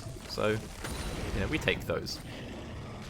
You think you're trying to go, if you're trying to go neutral and then you end up going something very positive, you're happy with that. But now it's time for Divinus to get out on the map. He's got himself some Swifties. He knows that his lane is reset, and so this is time. He's moving up into the top half, looking to try and catch out the Kassadin on his rotation down, but should be spotted by some vision. Hampot once again. Can this directed cam please? No, it's watching top lane right now, and there's not actually been any kind of exerted damage going on in the river, as it looks like Relicef's going to get knocked up by Hampot. Hampot able to back away though, and it hasn't been the same story as last game. In fact, quite the opposite, as Hampot is the one who's falling behind in farm and is being pushed back. But in a Renekton versus whoever Renekton's been up against, mainly the Ornn, you'd expect that, but Divinus goes in, big shield, a lot of damage coming through. Tane goes big though, and Divinus may well burn down. It's going to be Tane going down first. Yup, picks up that one. Wynn's going to be able to escape, and he's going to be knocked back hard. And Wynn's full show, you're going to get picked off by the Ezreal ultimate, and that's the evening out of the scoreline as United pick up 3. Oh, Rad Lad, just get that snipe across the map. That one worked out pretty well. Divinus getting caught, but able to make it out alive with that grit shield, and then everyone is in the area to collapse. Very risky to look for that play when you know so many people are nearby, and Hampot, so getting a little forced out in top lane. All it does is just keeps him away, stops him being able to contribute his ult down to that fight. And yeah, lots of kills picked up to even out the scoreboard for United there. They'll get themselves the Rift Herald as well. And that one's probably going to be put down in that mid lane at some point to hand over some extra gold to Yupwolf. And I'm going to move Yupwolf back into the mid lane on the scoreboard here. And then if anyone swaps back, we're just going to accept it. Sometimes the teams are rotating so much. It's just like, we'll just put them in LCS order. You know what's going on, but very nice to even out the scoreline in terms of kills. Very nice to even out the gold. And in fact, United taking a little bit of a gold lead at the 10-minute mark with that big triple play. But you can't look past London's scaling. You cannot. Yeah. They've got Ornn, they've got a Kassadin, they've got an Aphelios. It's going to be pretty rough for United. Yeah, they have the super scaling, and also that gold advantage is pretty negated by the... Oh, there you go. Pretty negated by the dragon, you know. That being stolen away by Tane was very important, and Tane actually making some dangerous moves here. He does not have vision of the enemy jungler. He does not have Prio in any lane here, and dying here could cost the dragon, but of course dragon is the next objective, and Hampot has teleport and ultimate available to come down and join this fight, although Yupwolf's TP will come out very soon. She takes a fair bit of damage. Careful, a lot of damage going down. Ezreal, he will survive, and now Divinus maybe looking to turn. We'll get the suplex back into the tower, but Ocean is going to be able to get away. Has to heal to keep himself alive, but This play could still go on. Here comes Gragas looking for Hyoyeon, looking for Ocean. We're going to ready for Ocean, actually avoids the Lulu and gets the ultimate, which one-shots the lower Belios. Handbot teleports in, but he teleported in a bit too far forward. It's now going to be CC'd up. Teleport coming in on the side as well. Hyoyeon turns back up, but he might have just turned up to die. Handbot looking for the ultimate. Who will he knock up? It's just going to be the Renekton, who's already used his ultimate. So it's pretty tanky. Handbot forced to back away under his tower. And again, and a nice little team fight coming in for United as they pick up the kill. And with Dragon spawning very shortly, you've got to imagine they'll be picking this one up. Dragon being started. Tane might be looking for another steal. He's in the area. He has no vision. Not going to be able to find Harry the Machine. I don't know. He's doing the Krugs, man. He's a madman. But won't be able to steal that one away. So Dragons are equalized, and the Cloud will be the Rift and Soul of this game. So that one's a little bit advantageous, I think, probably over to the side of London.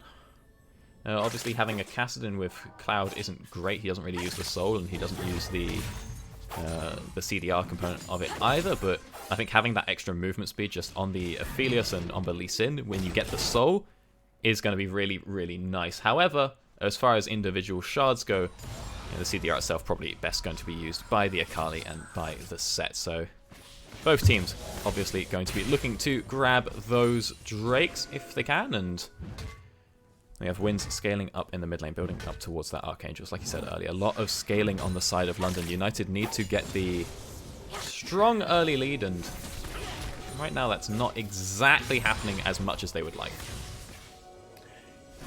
Fun fact for you, we've swapped after last game. My objective time is no longer work, but yours do. Yeah, I don't know why they started working this time. That's the better way round for it, because it means that the lovely viewers at home will be able to see what time stuff is spawning up, but maybe it's because this time I clicked them on instead of pressing. maybe, but Ocean needs to be careful. He's got Predator on him, and Wolf wants to get the damage down onto the FNS. We'll be able to get a lot of it down, and won't be able to kill just yet with the Lulu ultimate, but Ocean needs to be so careful. Hit up with the ultimate once again, but he will be able to trade it, and now Hyoyeon does get the kill down onto the Gragas as Lulu finds revenge. 2-1 in the bot side, but we're not done yet. Tame and Handbot looking towards the Crocodile, going to get the damage down, going to get the ultimate kickback, and with the knock-up from the ult, that's secured for Handbot in the bot side. It does look like a tower is going to fall, and it's going to be United picking up the first tower. Yeah, they managed to get it before the plates fall as well, so nice bit of extra gold there, though of course the kill's going over in both halves of the map as Hyoyeon was able to last hit that down bot, but nice play on the top half there from Hamper and Tane. They know there's no risk of Relikef being able to get the kill onto Tane as long as he isn't healing up an insane amount. So Hamper, he hangs back, makes sure that he's not going to be hit by a big AoE heal from the Renekton, and also stays out of stun range whilst he waits for the ult to come through, because they know they'll be able to guarantee that kill. The dive bot, it's a little deep. They do get Ocean, and all I will say about Ocean is he seems to be very confident on this Aphelios. Aphelios has lots of different interactions and sort of, unique sensibilities about him, and he's not the...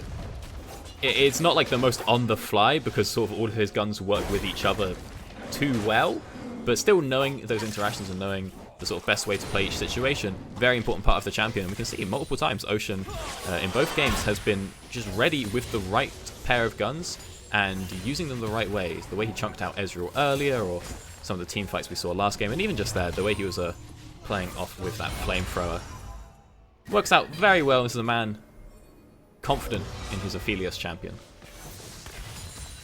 And it's always something interesting in terms of the storyline of the tournament, right? The storyline of these London United qualifying games, or these London United proving grounds, is that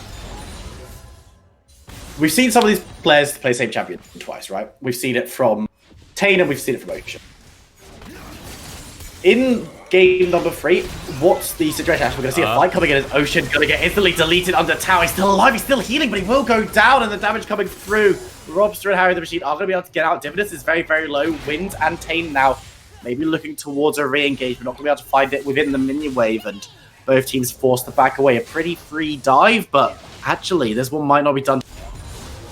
A very nice engage from Robster there, but yeah, Hyoyeon and Ocean turning it around. Suddenly this becomes a 3-man knock-up for the Lulu of all champions. So again, London are kind of ready here, but Ocean, he thinks he's out. He thinks he can lifesteal up enough with the Severum. Doesn't use his heal, does not use the Severum ult. A little bit greedy there, and as he sort of has to get in range to get the autos, a lovely placement of the Haymaker from Divinus means that the only way that Ocean can lifesteal through the Ignite is to walk right on into that true damage.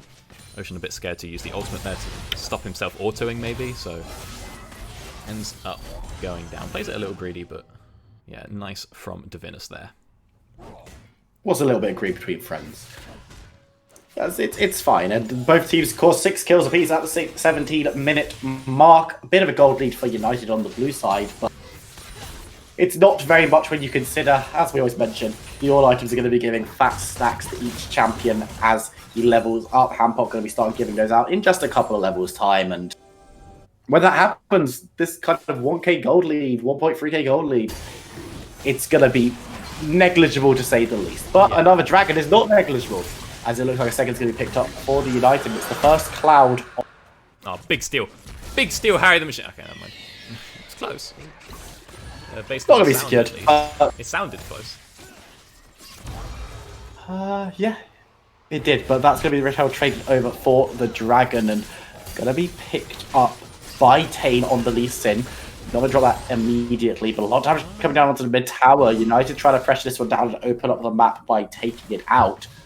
The London don't want to lose it just yet. They're going to hold strong, and with Riftchild, they've got the opportunity to try and shut down the mid lane themselves if they so desire.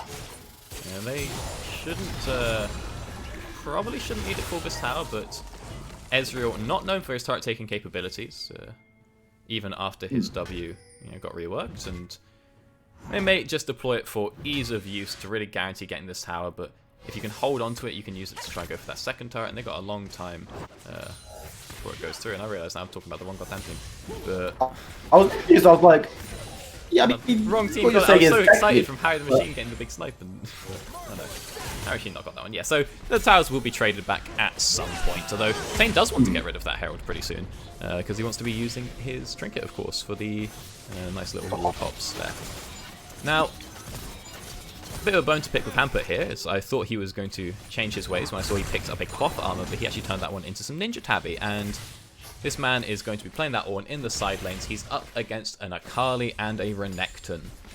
So Bramble Vest, pretty strong purchase here. Of course, you could make the argument that Akali doesn't really, like, neither of them have to auto him to get their healing, with the Renekton having his on the Q, and Akali can get it without using her passive, but if you've got a Blade of the Ruin King, you want to auto people. If you're playing Akali, you want to be using your passive, and I think having that Grievous Wounds is actually going to give Hampert the opportunity to push people out of lane when we start to get to these longer split pushes.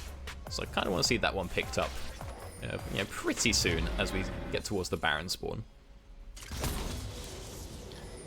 Which will be spawning up in about 20 seconds time. Now we're seeing the Rift Herald be dropped. Divinus is looking to move forward and try and get engaged. Won't be able to grab people in, and Hampot feeling pretty comfortable in the backline. Young's not helped to stay alive, and now Hampot has been jumped into the team. Tate on the side needs to be careful. Nice knock up there as Yupwolf just managed to take out Lee Sin on the side, and Winter goes down as well. Hampot flashing away, but Robster going to knock everyone back into the mix. Notion looks like he's putting out a decent amount of damage, but Merrickson wants to get on top of it. Hampot's going to fall, and now it's just the Aphelios, but he's going to get destroyed as well. That's the full ace coming in for United. They've still got 4 members standing, and Baron's on the table. Okay, Yupwolf able to find some picks, taking out Tane early as well, and Robster looking a lot more confident on this Gragas. Now, everyone's pretty squishy, pretty low when it comes to this dragon. We'll have to see.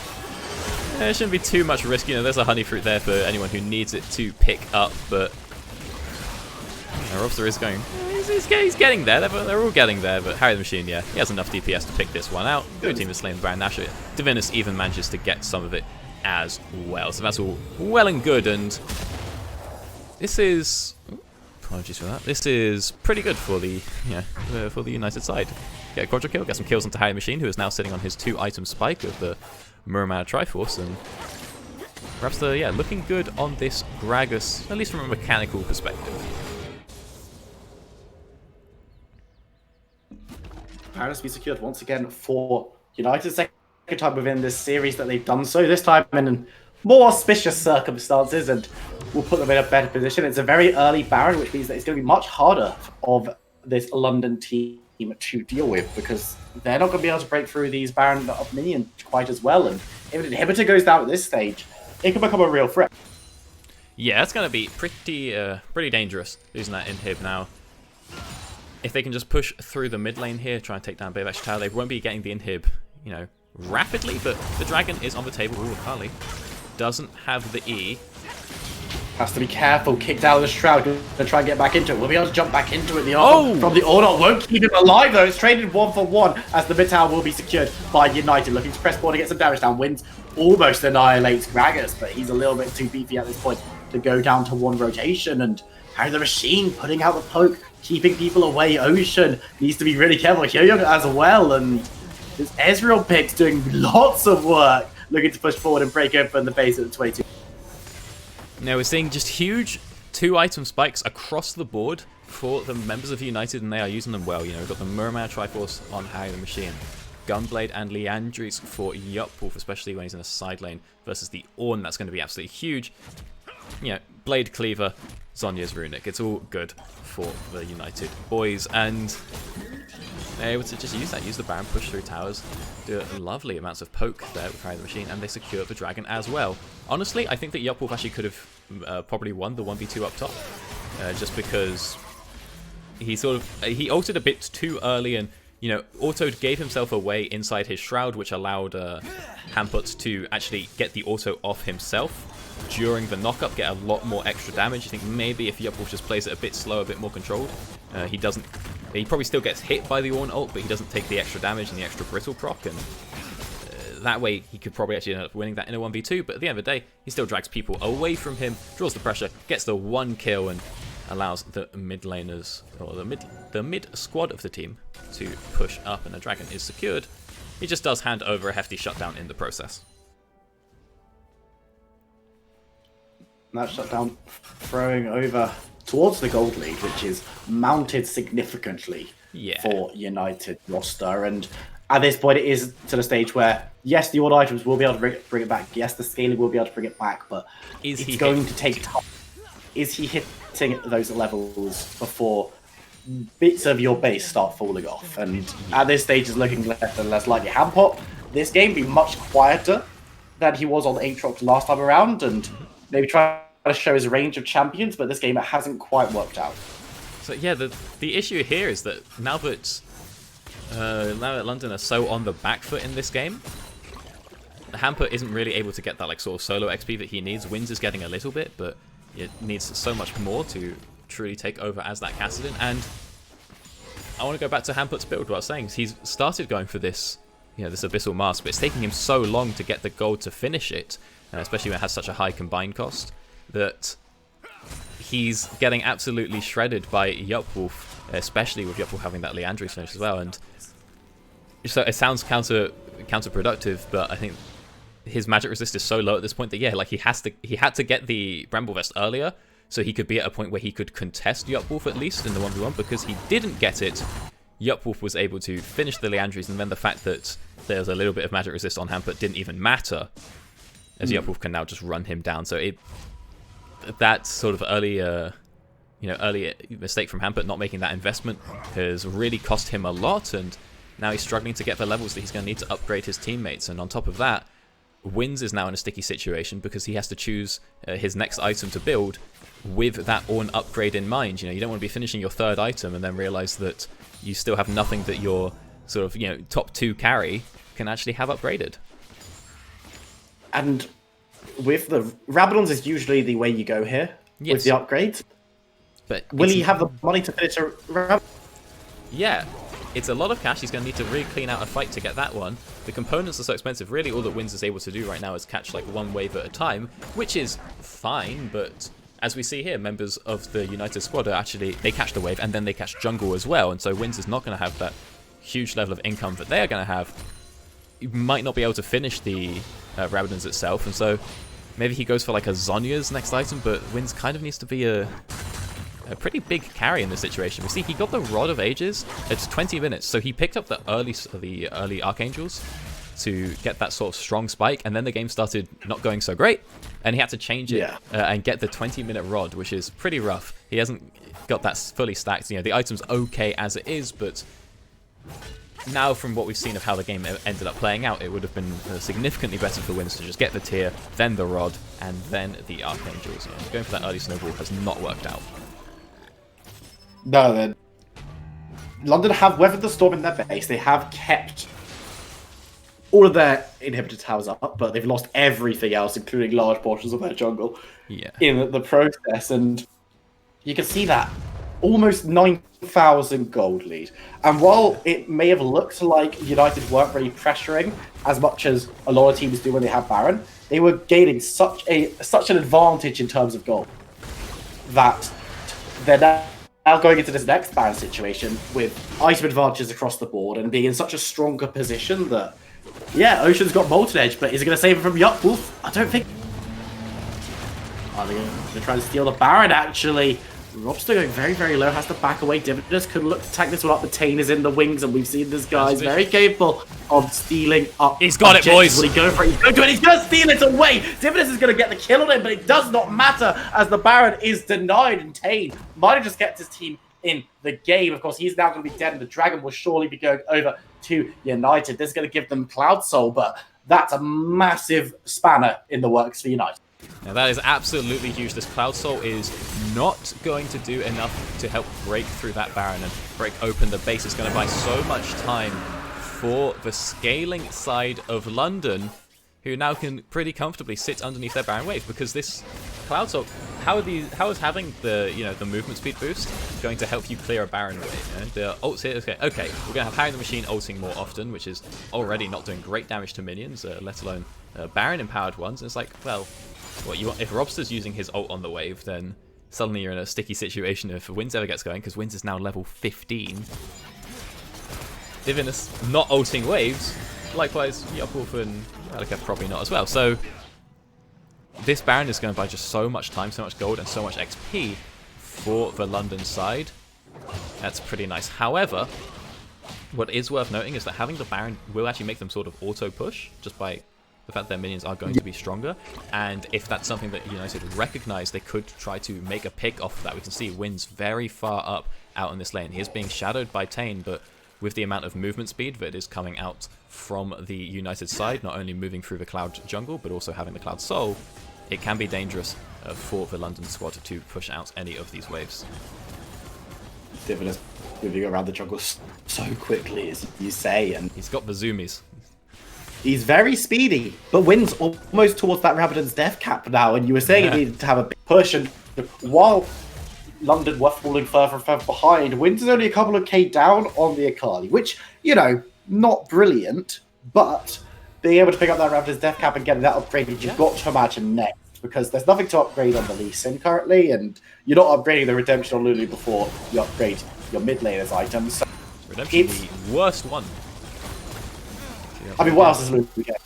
What's interesting here actually is that Hamper, I believe, can upgrade the cleaver. I think he gets. He starts being able to upgrade other people at level 14 because he did Ocean immediately. But yeah, he hasn't actually upgraded that cleaver yet from Tane. He's just waiting for the death cap, just in case the death cap is finished before he hits his level. But Wins level 16 on the Kassadin. They've done it, boys. They've scaled. London 2-0. He's also about to get the Ravenous death cap. Got to imagine he's sitting on the gold now, but is needed to defend. Ocean almost goes down, has to back away, and the pressure is being applied by United. Can London hold firm? They need to give Wins time to recall so he can get that Rabadon, so that he can have it upgraded instantly, and that's going to be such a huge boost to their chance within this. He has the gold, but he has to go back to base, and he can't be leaving right now. The 10 seconds it would take him to go back to base and buy, and then including the time he'd have to stand with Hampop to get the item. Go! They've cleared the wave. Sick. Ocean's got the wave. Let's go. Wins go back now. Okay, and now Hamper actually, yes, saving the... Yeah, see, Hamper has gone with him, ready to upgrade it the second it's purchased. This is big for Wins. He's going to be doing a huge amount of damage, and there's very low magic resist on the side of United. Harry the Machine getting some good chip onto that tower. They might look to take it out with this next wave, and Hamper is not in position to ult to clear it. However, losing the tower not too bad. Whilst there's a Flamethrower Hurricane of Helios, so it looks like they're just ready to let Hamper buy time, get some XP, wait for their level 16 Ornn as well, because why not? And then, nope, never mind, they go now.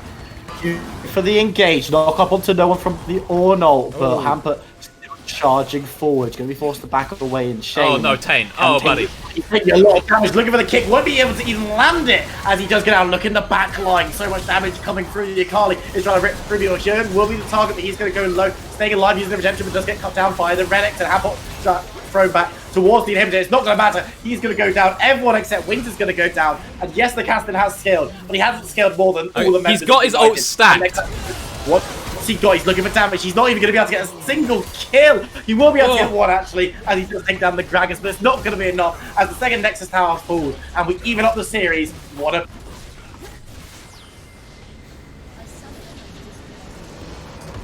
Oh.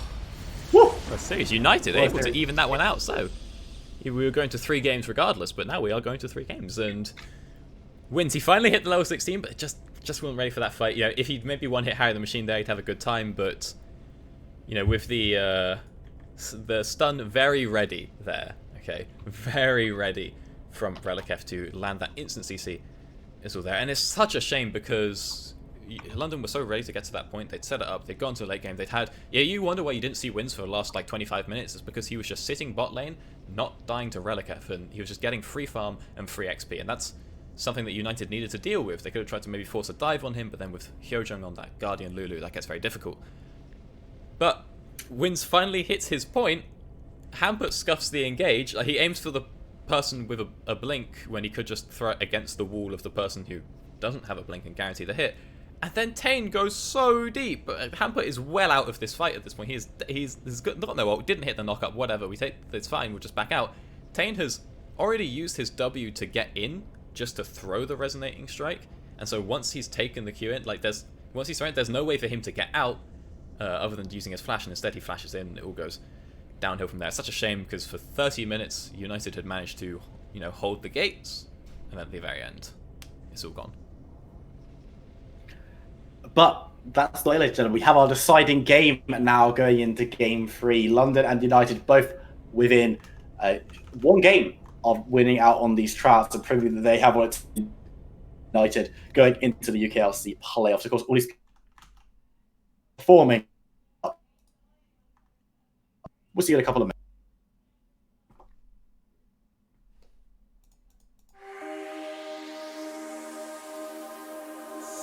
What a throw. Oh, why am I back? I did not click that.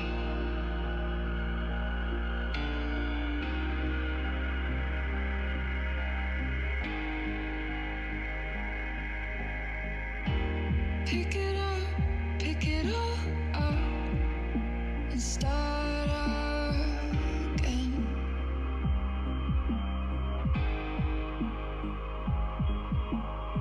You've got a second chance, you could go home, escape it all, it's just irrelevant. It's just medicine.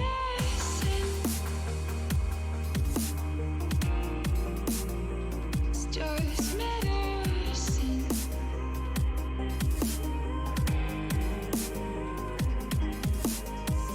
You could still be what you want to, what you said you were when I met you.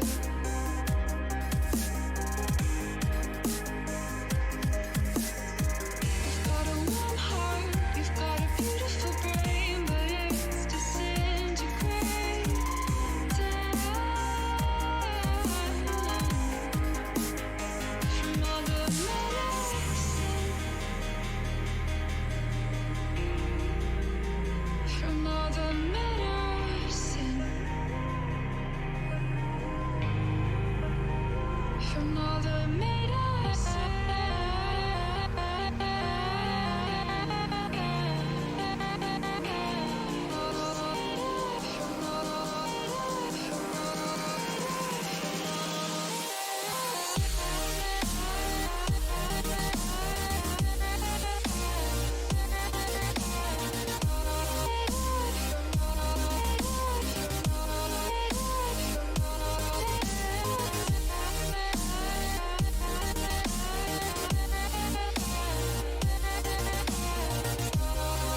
There's that bloom in the darkness.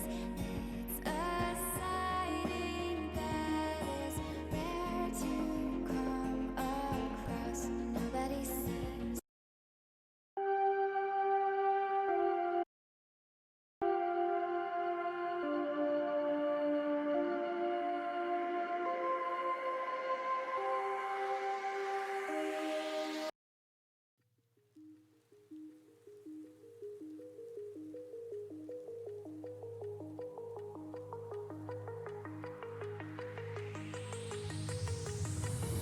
Do you remember how you held me then? Now you got me reaching out.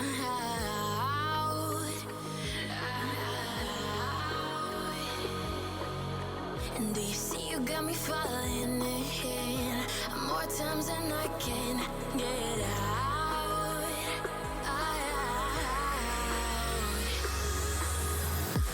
Down in the deep of my mind, I crawl for you and you're always inside. Down in the deep of my mind, how long do I got to keep you, to keep you? Down in the deep of my mind, I crawl for you and you're always inside. Down in the deep of my mind, trying so hard not to keep you, to keep you.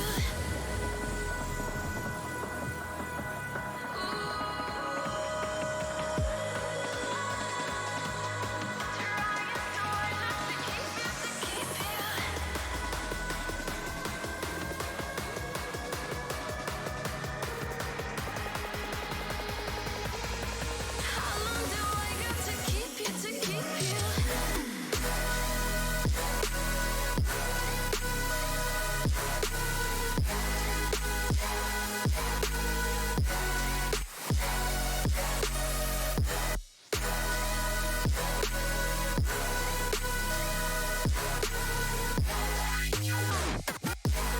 Trying so hard not to keep you, to keep you.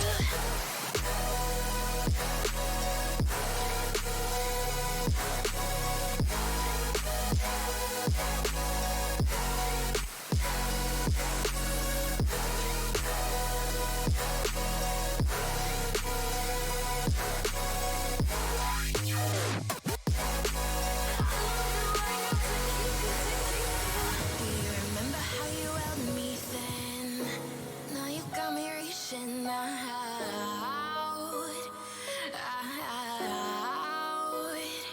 Yeah. And do you see you got me falling in more times than I can get out?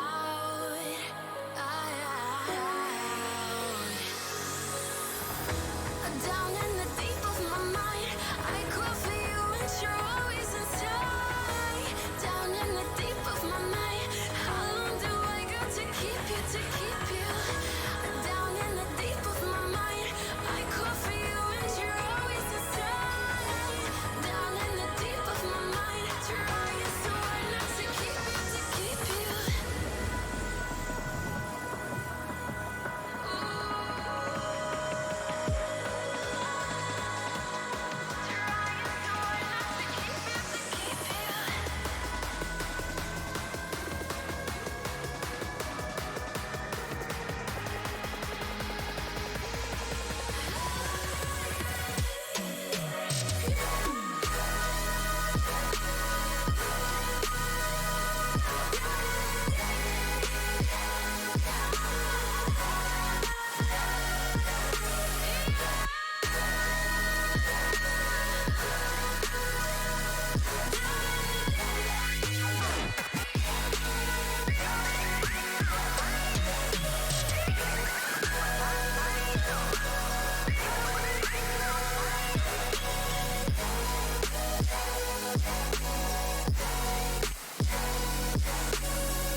Double-minded, never taking whatever you told me.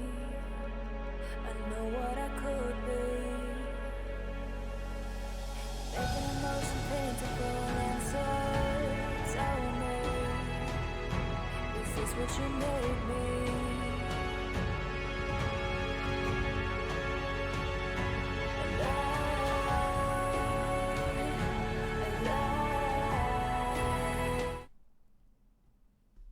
Ladies and gentlemen, London United tryouts. We're going into our final game of the day between teams London and United. I'm Will Vibrant William, joined by Harry Dr. Evans, and joined immediately by champ selectors. We're going to jump into this one, of course. One watch 3 games anyway, but it's had to make it a tiebreaker.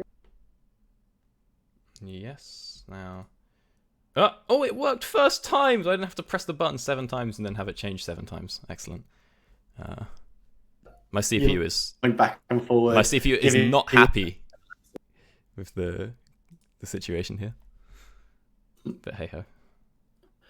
Into picks and bans, Caitlin and Grace both been taken off the table. 2 bans we've seen a reasonable amount of. The set also going away, so not going to be an option for Divinus this time around. And again, the classic UK Syndra ban, making sure that that's not going to be first picked by Team London. London on the blue side, by the way, for those of you just joining us. United on the red side. Both teams made up of 3 agents, with London United's as an organisation keeping close tabs on all of them to see how they do going towards the UKLC Open qualifiers that we have been saying will be next weekend, but I don't know if you've actually fact checked that. I haven't, to be honest with you, but Will, from what we've seen thus far, which of these 5 players, if you are if you're London, who's you having? Okay, I'm having Hampot, I think, has shaded Relikev. I think Relikev was very good on the Renection, but I think that Hampot beat Relikev harder in game 1 than Relikev beat Hampot in game 2. And Hampot was kind of being dragged around the map by the rotation, so that kind of put it behind. It's difficult one in the jungle because Tane has been pretty good, but he's only played League. Whereas Robster has shown more champions. He's played options. Just to clarify, it is next weekend, not this weekend. It is the 4th and the 5th, so it's Thursday and the Friday of June, and then the closed qualifiers will be that weekend. So the closed qualifiers will be the 6th and 7th. And the closed qualifiers is 3 of the teams from the open qualifiers. So yes, so winning the open qualifiers will get you into the closed qualifiers with some teams that have already been given it through stuff like UKL, and the top 2 teams of the closed qualifiers will go into the UKLC. Alongside the academy rosters from NLC teams and some UK orgs as well. But just running through really quickly, we're seeing that there has been a proxy pick. That's going to be Misfortune, locked in there for Team United, alongside the Gragas. Varus being picked up as well. Ash being hovered could well be a proxy, but Wins is there as well. So you're going to be entirely sure how they are going to go. But just to answer your question very quickly before we get into more picks, I think I'll go Hampok, Tane, Yukwolf, Ocean, Hyoyun, I think. But is it rogue for me that my choice would just be currently just the whole London squad? I can see that. I think it's I can see why. I think Wins is a very good player as well, but this is the difficult decision that teams have to make when they're choosing players, and when you've got such a talented 10 coming through, and it's not like they didn't have talented players in the initial 30 that they looked at behind closed doors yesterday. So all of these players came here having already proved to London United and the staff in that organisation that they were good players. And I think everyone has had good moments in this game. Amumu is Aphelios, apparently. So Amumu is Aphelios, not Misfortune. Just had that corrected now. It was a mistype from the teams telling me what the prox picks were, with the fresh being locked in as well. Talk me through a little bit the first 3 picks from London, because we know what's happening with the United's first 3 picks, but the London picks, Varus, Echo, Galio, what's Yeah, okay, so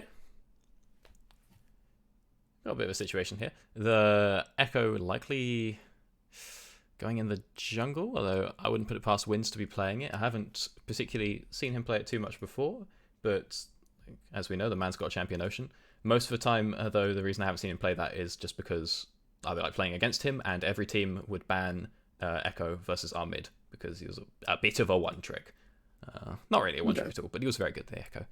So not sure who that one's going to be going on to. Of course, the Varus is flexible as well. Varus with the Galio in bot lane is a bit rogue because Galio's kind of there for like disengage, but Varus is there for poke, and it's like if the Varus is ever in range to get engaged on, then you've made a mistake somewhere down the line, you know? And also Galio tends to want to, like, if he's going to be playing more aggressive, wants to engage with someone like a Jarvan. Echo can do that, but it's not perfect. It's not quite the same as, you know, having Jarvan. It's a lot easier to get people locked in one Cataclysm, whereas like you have to do some serious timing and range shenanigans when it comes to the sort of like Echo parallel convergence with the Galio entrance. So I think the Galio is flexible, and from a comp point of view, I think it's actually more likely it ends up going into the mid lane than down bot. But knowing wins, thinking not so much. Well, Ornn, Corki, Akali, and Kestin all being taken off the table. Mid lane has been squeezed, and getting rid of a lot of champions that have seen play in this series already. Only Corki not having been played of those four. And with the Renekton being locked in, that one again can be a bit flexible. Not necessarily going between Yupwolf and Relikef. I expect Relikef to be on it, but could be going into the top lane or mid lane. Annie has been locked in. We'll have to wait and see if that's a proxy or if that's actually Annie. I'm just going to quickly check my messages to make sure. Annie's Kled. Annie is Kled. So that will be going up into the top side with Twisted Fate coming into the mid lane. A champion you mentioned in game one, picks and bans, only just ruining his. Yeah, wins Twisted Fate, always a sight to see, and something that is safely blindable, and you'd be okay. You know, versus you're not going to have the Renekton swaps down into that one. Probably it is a bit of a blind. You don't want to swap Renekton instead. Yeah, I wonder what are they just going to pull out the classic Fizz counter? Yupwolf was happy to play Zed in the first game, so maybe he'll play Fizz in this one, but no, it's going to be the Victor. Okay, and then we'll get out of this one pretty rapidly because we've got some proxy picks to handle, but. Now that we know that the Galio is in support, you have the same issue. The Galio Varus, it's like, yeah, there's a lot of disengage with the Varus ult and with the Galio. But yeah, if you're in range for the Galio to be doing something, something's gone wrong, basically. And with the Echo as well, this seems like I don't know if it's like a really low prio or a really high prio lane, right? Because the push potential is definitely there if they want it, but I feel like the second you overextend, both these champions are pretty immobile, and maybe it's sort of the Galio can walk up, taunt people, then dash backwards, but seems a bit risky to me. And if you have no prio, it gets very hard for an Echo, because he is a little susceptible to the early invades, especially on his like first clear. Interested to see how that one is going to play out, but having wins around on the Twisted Fates to defend those invades should be pretty good. And also, we haven't seen Robster so far doing too much of the sort of, I want to say like quality invades or like well thought out invades. It seems he is invading, but it's sort of like, well, there's a camp here, so I'll go take it. As opposed to the, okay, I'm going to do this. I'm going to do like, you know, my camp, my camp, my camp. That particular one of his, the second one of his, get the kill, come back into mine. It's not like it's pre-planned and he knows where Tane is. He just does it sort of as he sees it. Yeah.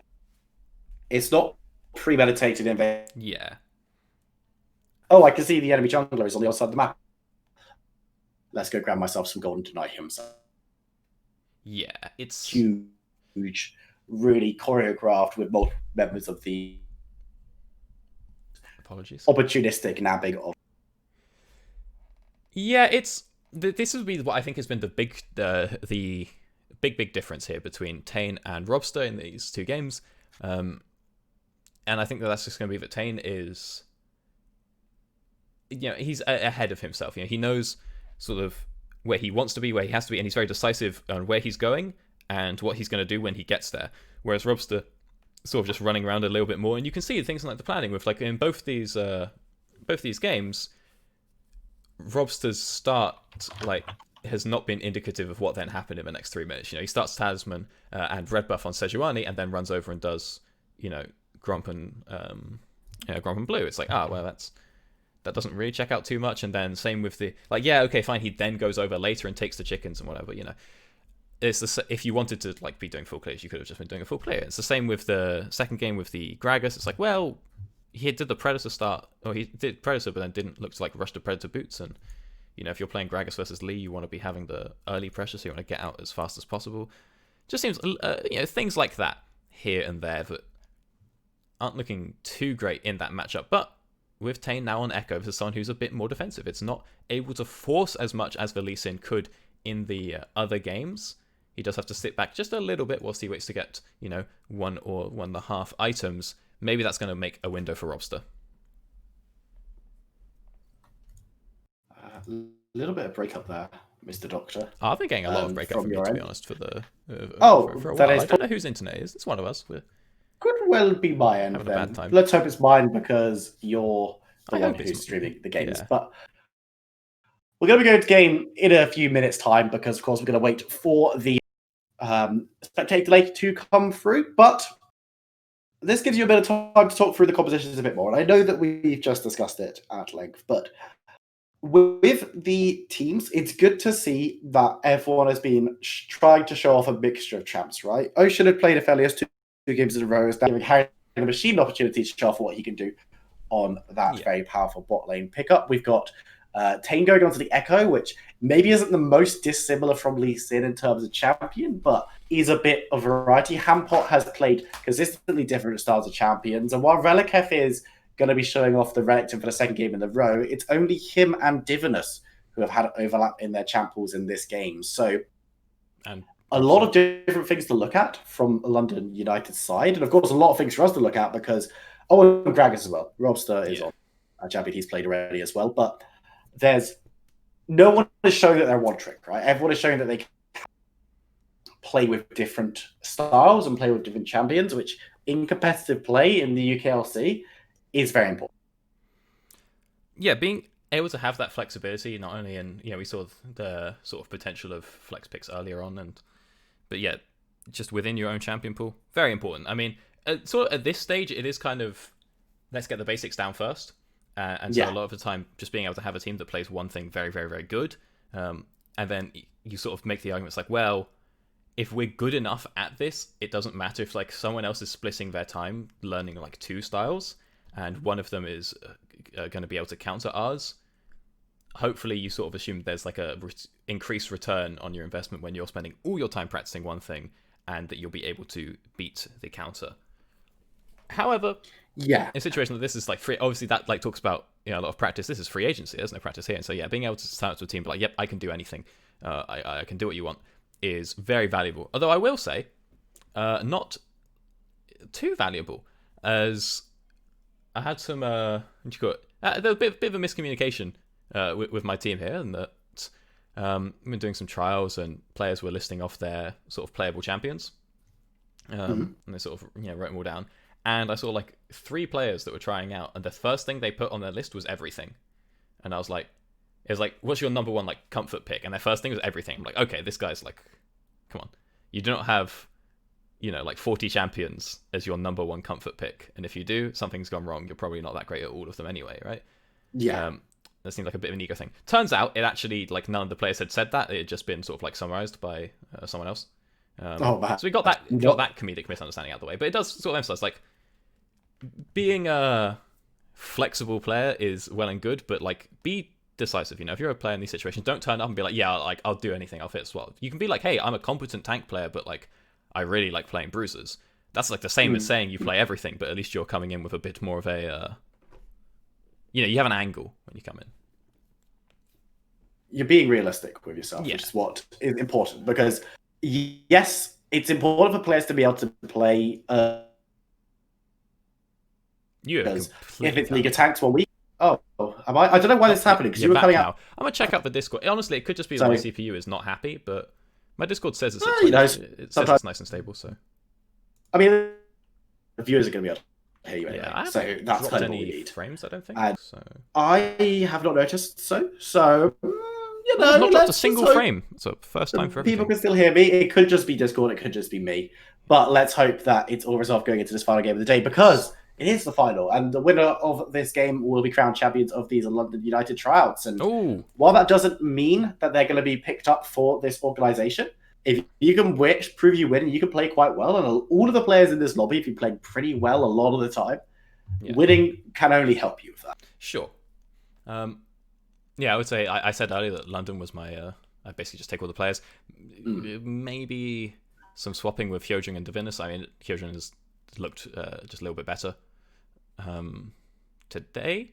It's sort of in the same that I think he clapped sort of harder in the first game than Divinus in the second. Yeah. But that would be sort of two I'd maybe move around a little bit. But obviously, Ocean was playing one of his most comfortable champions for the past 2 games, and we sort of saw that like in the first game, him playing like reserved and consistent was really, really useful. But the second game, he didn't really get a lot done. He sort of cleared out a lot of waves, but wasn't able to get much going after that. So this will be another chance to see him now on a unique champion, and again, Harry the Machine on a different style of champion from the first 2 games. You know, game 1, Lane Bully. Game 2, Ezreal. It's his own thing, and then game 3, we've now got that hyper carry. Okay, wait, can you try clicking on objective timers, but doing it with like the visual button and see what happens instead of? Did it work? It exists. It appeared, yes. So I think the bug is probably just with the thing. And in any case, I should probably put this up on the stream. In game. You probably should, because we're going against Game Legitimate for the final time today, and London are looking towards a little bit of a debate. There we are. But they have been spotted out. We're still on screen, Harry. Oh, there we go. Yeah, my CPU is not happy. It's okay. It says it's fine, but there's just like a lot of like I'll press it, nothing happens. I'll press it again, and it just goes twice. I'm like, okay. All right. Dr. Costs is no equal costs. You heard it here first. London on the blue side, Hampot, Tane, Wins, Ocean, and Hyo-Young on the red side. We have United, Relikef, Robster, Yukwolf, Harry the Machine, Divinus. Winner of this game will be crowned champions of the London United. But both these teams playing for themselves as well, trying to show off what good players they are, so that they can prove that they have what it takes to get into these UKLC Open qualifiers happening at the end of next week. Mr. Don, what are we expecting from these 2 teams in the early game? I'm expecting to be having some words with Wins, because I'm very interested that he's gone for the Omnistone here. I think that Twisted Fate is one of the champions that can use Omnistone. It's kind of rough when you're ranged, because you have you kind of, like, if you don't have it has a longer cooldown, so it's pretty hard to, use? But it's pretty hard to use effectively when it has like a longer cooldown. So you're only getting like 1 or 2 extra runes, and it's like, is that really worth compared to just having the best rune for the situation every time? But Twisted Fate, being a champion with a ranged stun, can actually use that one kind of well. He can have the opportunity to sort of walk up gold cards on and guarantee that he'll be able to get rid of whichever rune he has and doesn't want. So interesting how that one pans on out, especially up versus the Victor. TF has the benefit of a lot of his items are very cheap, so he can get those sort of like advantageous recalls. I was wondering if maybe we'd see some cheating recalls come through here, but looks like that won't happen. And yeah, it's going to be very important that how the junglers match up here in the mid lane to make sure that Yukwolf either does or does not get his core upgrades on time. Keep your eyes peeled on those item bars for that one, but I was going to keep your eyes peeled in the top lane. Kled is a champion that maybe people haven't seen too much of in recent times, and it's making a bit of a resurgence coming into that Renekton pickup as well. We know that Relikef can play this champion pretty well. We saw him do it last game, but this is a very different laner. Yes, but it's a Hampot, back on a aggressive champion. You see him now trying to get some trades up going here. But now level 3 has been hit. Relikef is making it work a little better. He's getting some nice trades there. Even has the potion advantage. He throws up there, but just by having the Kled Galio later on in the game, even if the lane isn't perfect, you are going to have this sort of global goon squad. It's very hard to do anything proactive when you are on the side of United here. But so you try anything, and then suddenly 2 dudes just turn up, and the rest of the squad behind Kled as well. With a Gragas and a Thresh, those are 2 champions that can disengage pretty well. So if you overcommit, you're feeling safe enough. There are worse comps to be playing versus Kled Galio as. There are. Rob's still looking for the gank, gets onto Wins, does have the flash available if he decides he needs to use it. We'll get the stun onto Gragas, gonna have to use it in the end though to avoid getting stunned up and taken down. And that's a nice little burn of that resource. It means that Gragas is going to be able to come back mid a couple more times, and Twisted Fate now, you can only stun 1 person, so Gragas and Victor are both bearing down them. He's going to have a bad time. And he does have the teleport, though it looks like he's choosing to not use that one. So let's see over at what Yukwolf is doing. That's the wrong camera, please. There we are. He's building up a pretty hefty wave, and so yeah, no need to teleport in for that one. Yukwolf not able to get the push fast enough. Actually sticking around, because look over the gold. Yeah, he doesn't have enough for the for the core. And so even though Wins has dropped, once he catches up all this XP, he's going to be in a pretty decent spot. However, it looks like he hasn't called up his jungler to do anything about that. And that means there's not going to be any punish for Yupwolf here in this situation. Hambot and Relicef in at the top side. Hambot having, you know, again, we talked about this, he's on this more aggressive champion, but it's still getting traded onto pretty effectively by the Renekton and the Machine and Divinus down the bot side. Quite a slow start compared to the other two games we've had. There hasn't been too much action. That is kind of assisted by the fact there wasn't a disconnect in the early stages. True. Like there was last game, but there's no 100 health Dragon solo. No, there is not just yet. Dragon has just spawned up though, so we can still look for it. I hope Tane around the doesn't. bot. Echo, not known for his Dragon solo sustainability. Yeah, but you know, he's proved that he can do it. Well.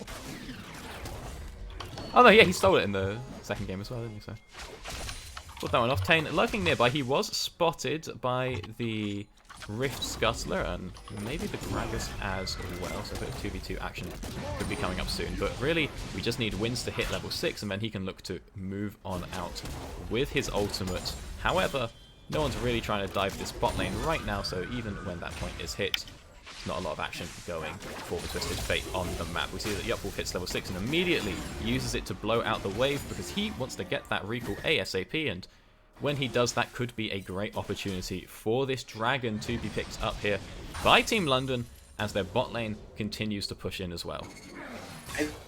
Move towards that top side, Okay. and actually the hook and All line. right. Divinus decides against going in though, so that's something, a bit of more restraint than we've seen in the past couple of games coming in from the support from United. But with Taylor being on that top side, waste the opportunity to get the Dragon. And yes, it is a free back coming in for Victor, but even so, maybe a little bit. Oh.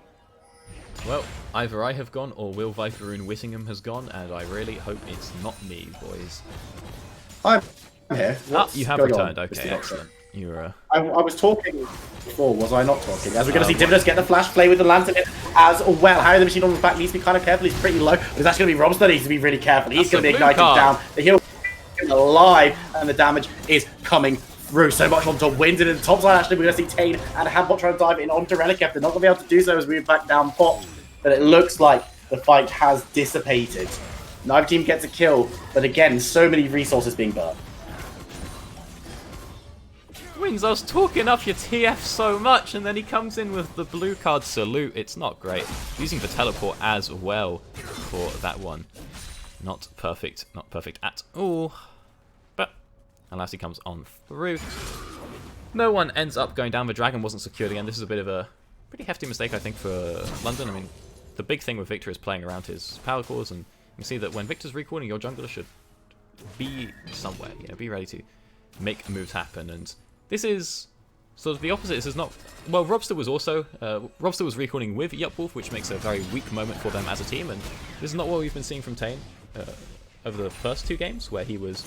I feel like he would have actually maybe taken that opportunity. Perhaps it's because he's playing now the Echo Son, who's a little bit less confident in the early stages. And he's saying like, yeah, maybe let's not try to take any risks here, but you know, sometimes when stuff is handed to you, you can look for it. And now the Dragon should be the focus. I think maybe they've spotted out Robster on the top half, or know something about his low mana, low health situation. With the bot lane pushing in, this could well be a Drake. But Wins lurking in the area, maybe threatening a roam, threatening a dive. We'll now have to return back to mid.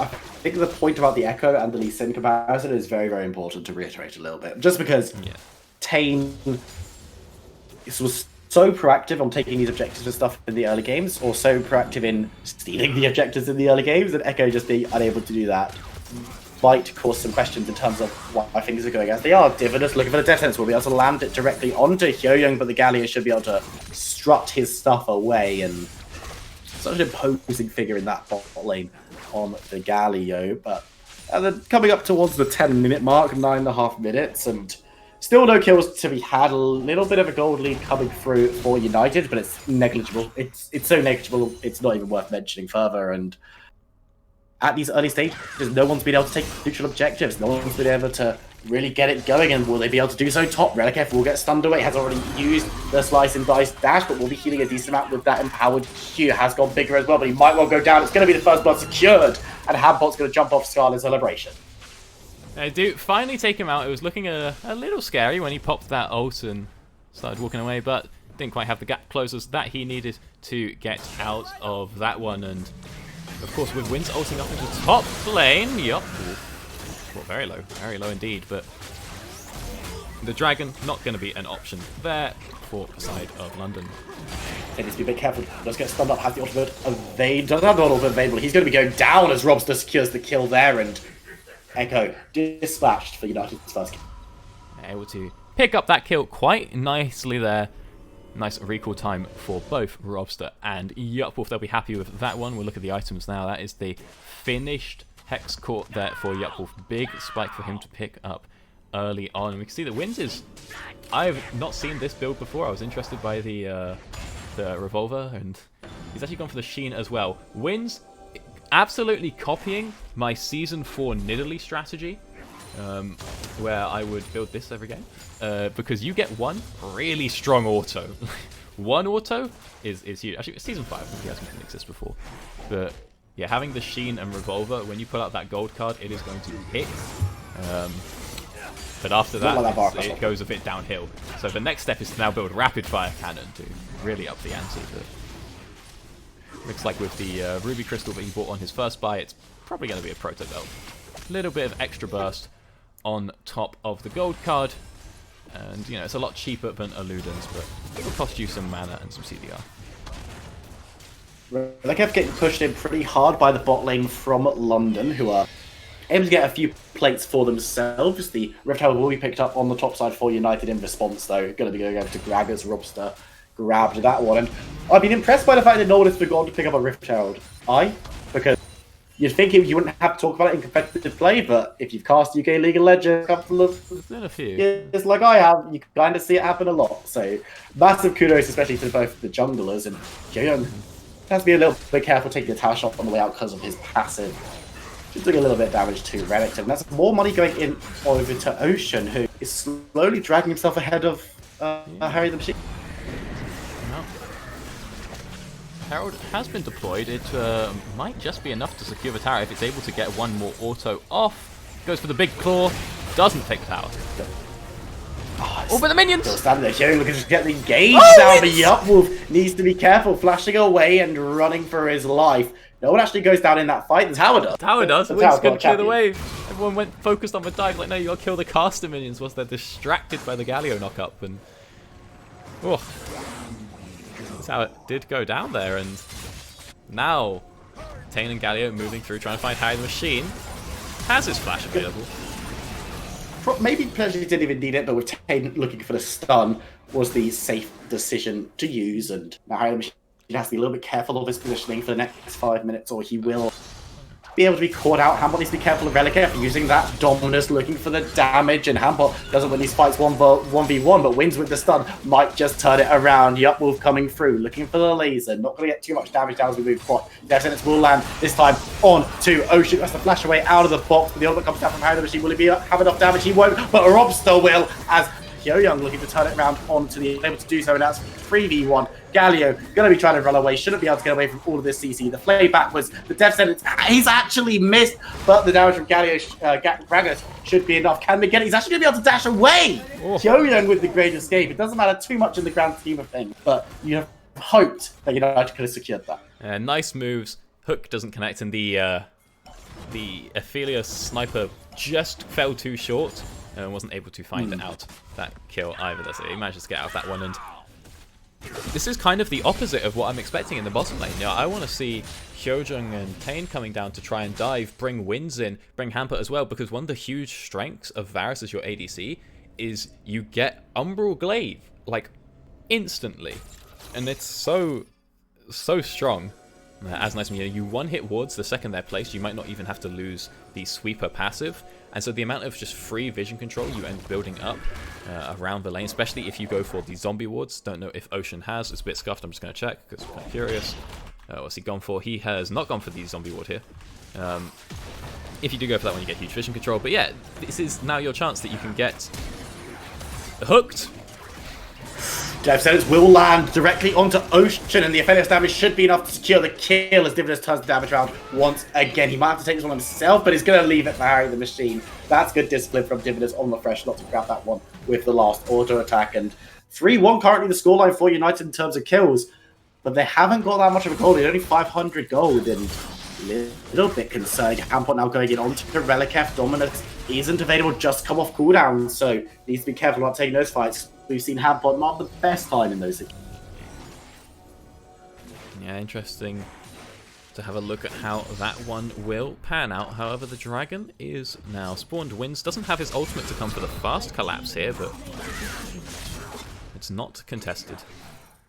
So it gets handed on over. Hyojin wants to clear this ward out. Divinus no hook, so he should be okay. And yep, 2 dragons once again picked up here for United. This time around it's Mountain and Ocean with the initial 2, and I didn't quite get to see which of the dragons would be our Soul Drake.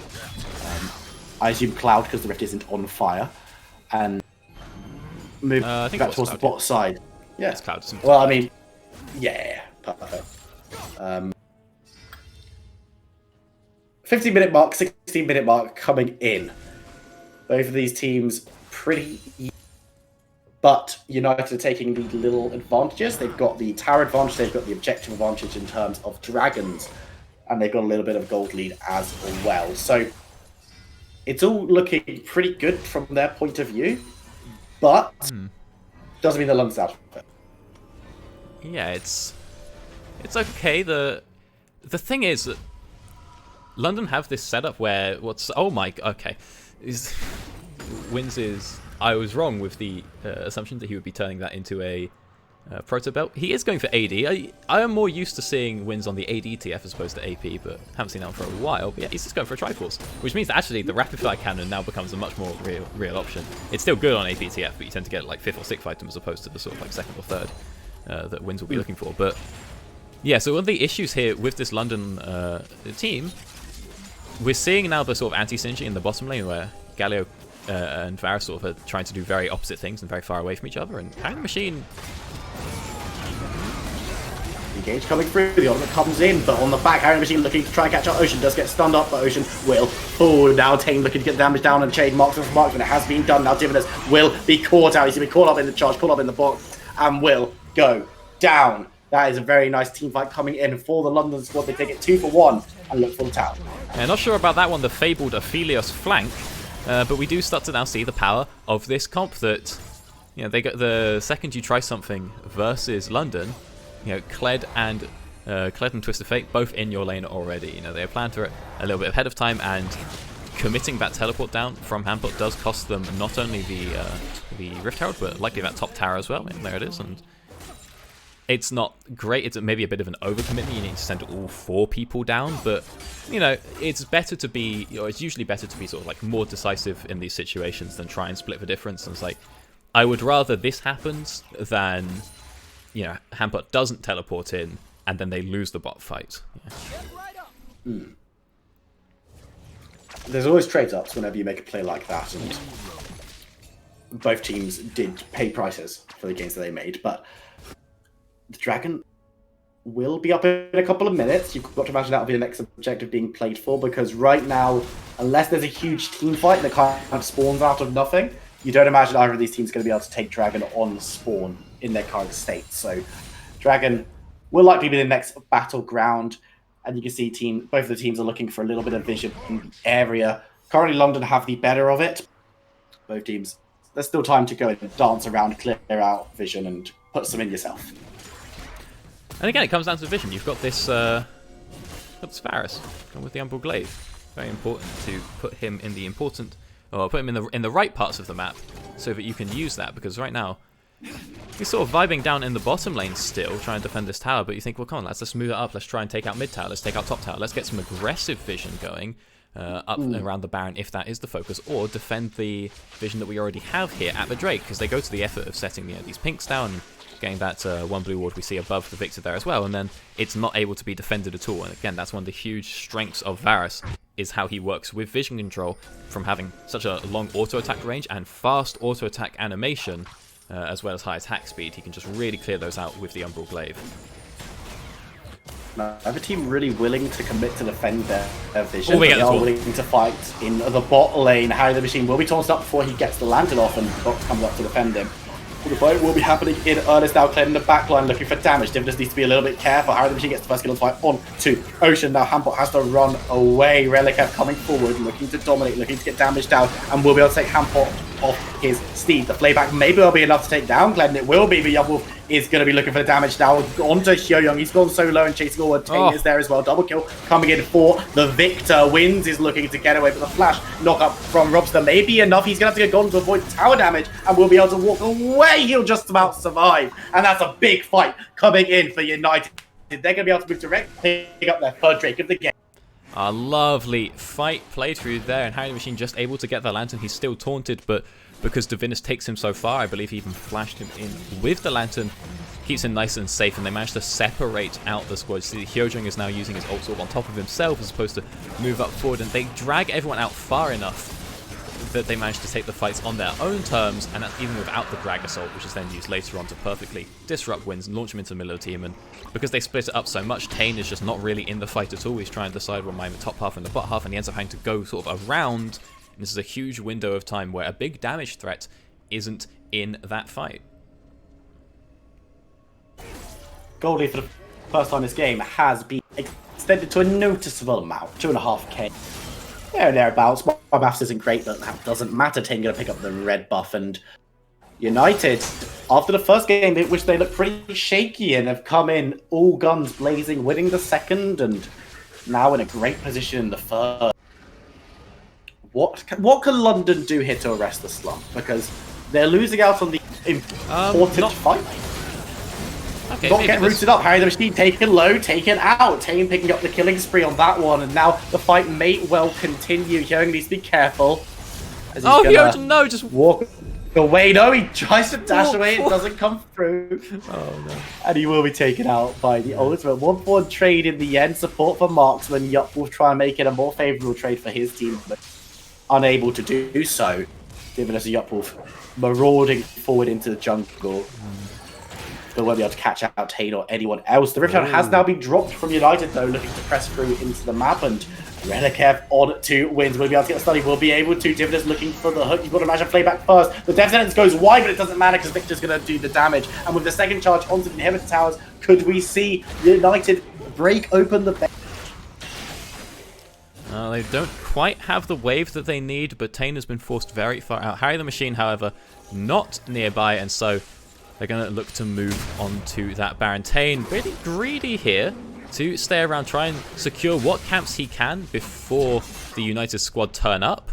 And because of this, he's spotted out. They know he's here. Now he's a bit chunked. Kind of has to recall. He still hasn't reset yet. He's probably sitting on a fair amount of gold. And this just means that the Baron can be started.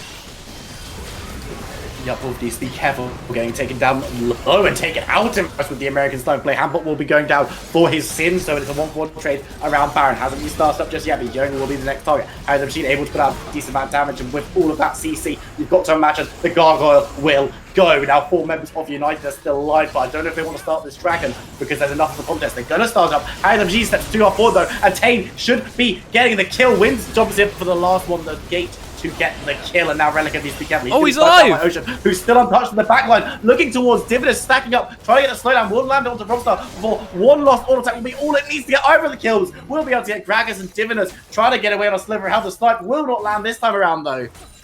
But London, they disrupt the Baron, they take out members, and they can look to maybe make a play on this themselves.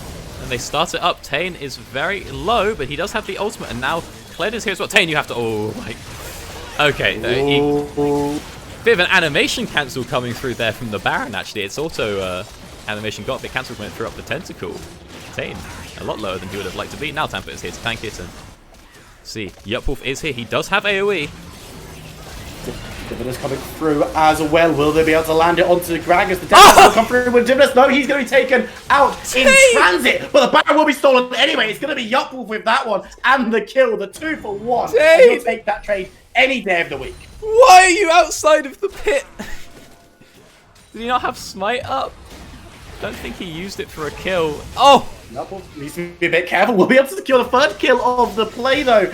Taking out Ocean, and Yuppwolf's on a mission to prove that he is the best mid laner in this match. Going towards Hyun, could get the unofficial Quadra, will be able to pick up the unofficial Quadra as he takes down the support. And the last member that he hasn't taken down is Wind, who's sitting in base with that lethal tempo. Needs to be a little bit careful, but this is where the base is going to be broken over 25 minutes in, and the inhibitor tower will full play. Looking for the re-engage. Hampot does manage to get onto Gragas, but will be stunned up for his sins. And now Reliketh moving forward, trying to get the stun down, will be able to. And the dismount, Hampot running away, not really quick enough with those little legs. With proving to me slightly correct by picking him in the team of the first two games, like having an amazing one in the third. Harry the Machine needs to be careful, but so does Tane. Going to have to ult backwards for the health, meaning that Harry is going to be able to get out of that. Yeah, Tane was a little bit greedy, and maybe he could try find that kill with his Q coming back, but ulting out does not allow for that one, and it's been sort of non-stop action for quite a while, but it looked like it was almost coming back for London, you know, it was going okay. They almost had it, and then suddenly it all started to go downhill. We saw that the Ocean was bringing it back in the fight. He has not looked confident on this Varus, and he has not been playing to the champion's strengths. The one time the fight starts going okay, it's quickly and swiftly denied. Now the Dragon, of course, taken by United. They have the full control of the area with that Baron, and with their humongous gold lead right now, and this starts to get very, very dangerous for the London side. They need to look and try and make some picks here. You know, you have Varus, and then as soon as we finish Rapid Fire Cannon, AD Twist of Fate. This is pretty good when it comes to making picks, but... Oh, wins! Oh, he's going to be silenced out of that one, and we'll probably go down to Yup. Well, yeah, there it is. Oh. No escape there, and this Victor has completely taken over the game. 10, 1, and 2. He doesn't need a team. He's not getting assists right now. He's here for the kills, and he gets another one in the top side. Honestly, it's going to be a big struggle for anyone to take him out. Yeah, I mean, the man is sitting on 674 ability power. That's quite a lot. Only going to go up, and... Yeah, I was just saying you need to try and make picks, but really I think that Yuppwolf can, you know, 1v2, 1v3. He's the one you engage onto. Hampot is trying to find something onto right there. Jojung is level 11. One onto Relic. Jojung looking for the top work, be able to, and... Oh no. Now Tane coming in for the fight, but Divinus is there, meaning it's a 3-for-2, and Tane has to ult away. A lot of damage coming through onto Reliketh, who has to back away now, but Divinus gets the ignite down. In the base, though, that's where things matter. As good Winds and Ocean tries to defend. Needs to be careful on the Victor. Yuppwolf has to flash away to stay alive, but the re-engage coming in on to the Victor. They'll trade 1-for-1 in the back as Robster does manage to pick up the kill, but now has to have a drink and get lost. Final orders have been called, and he's going to take the land. Yeah, Reliketh still doesn't have the ult.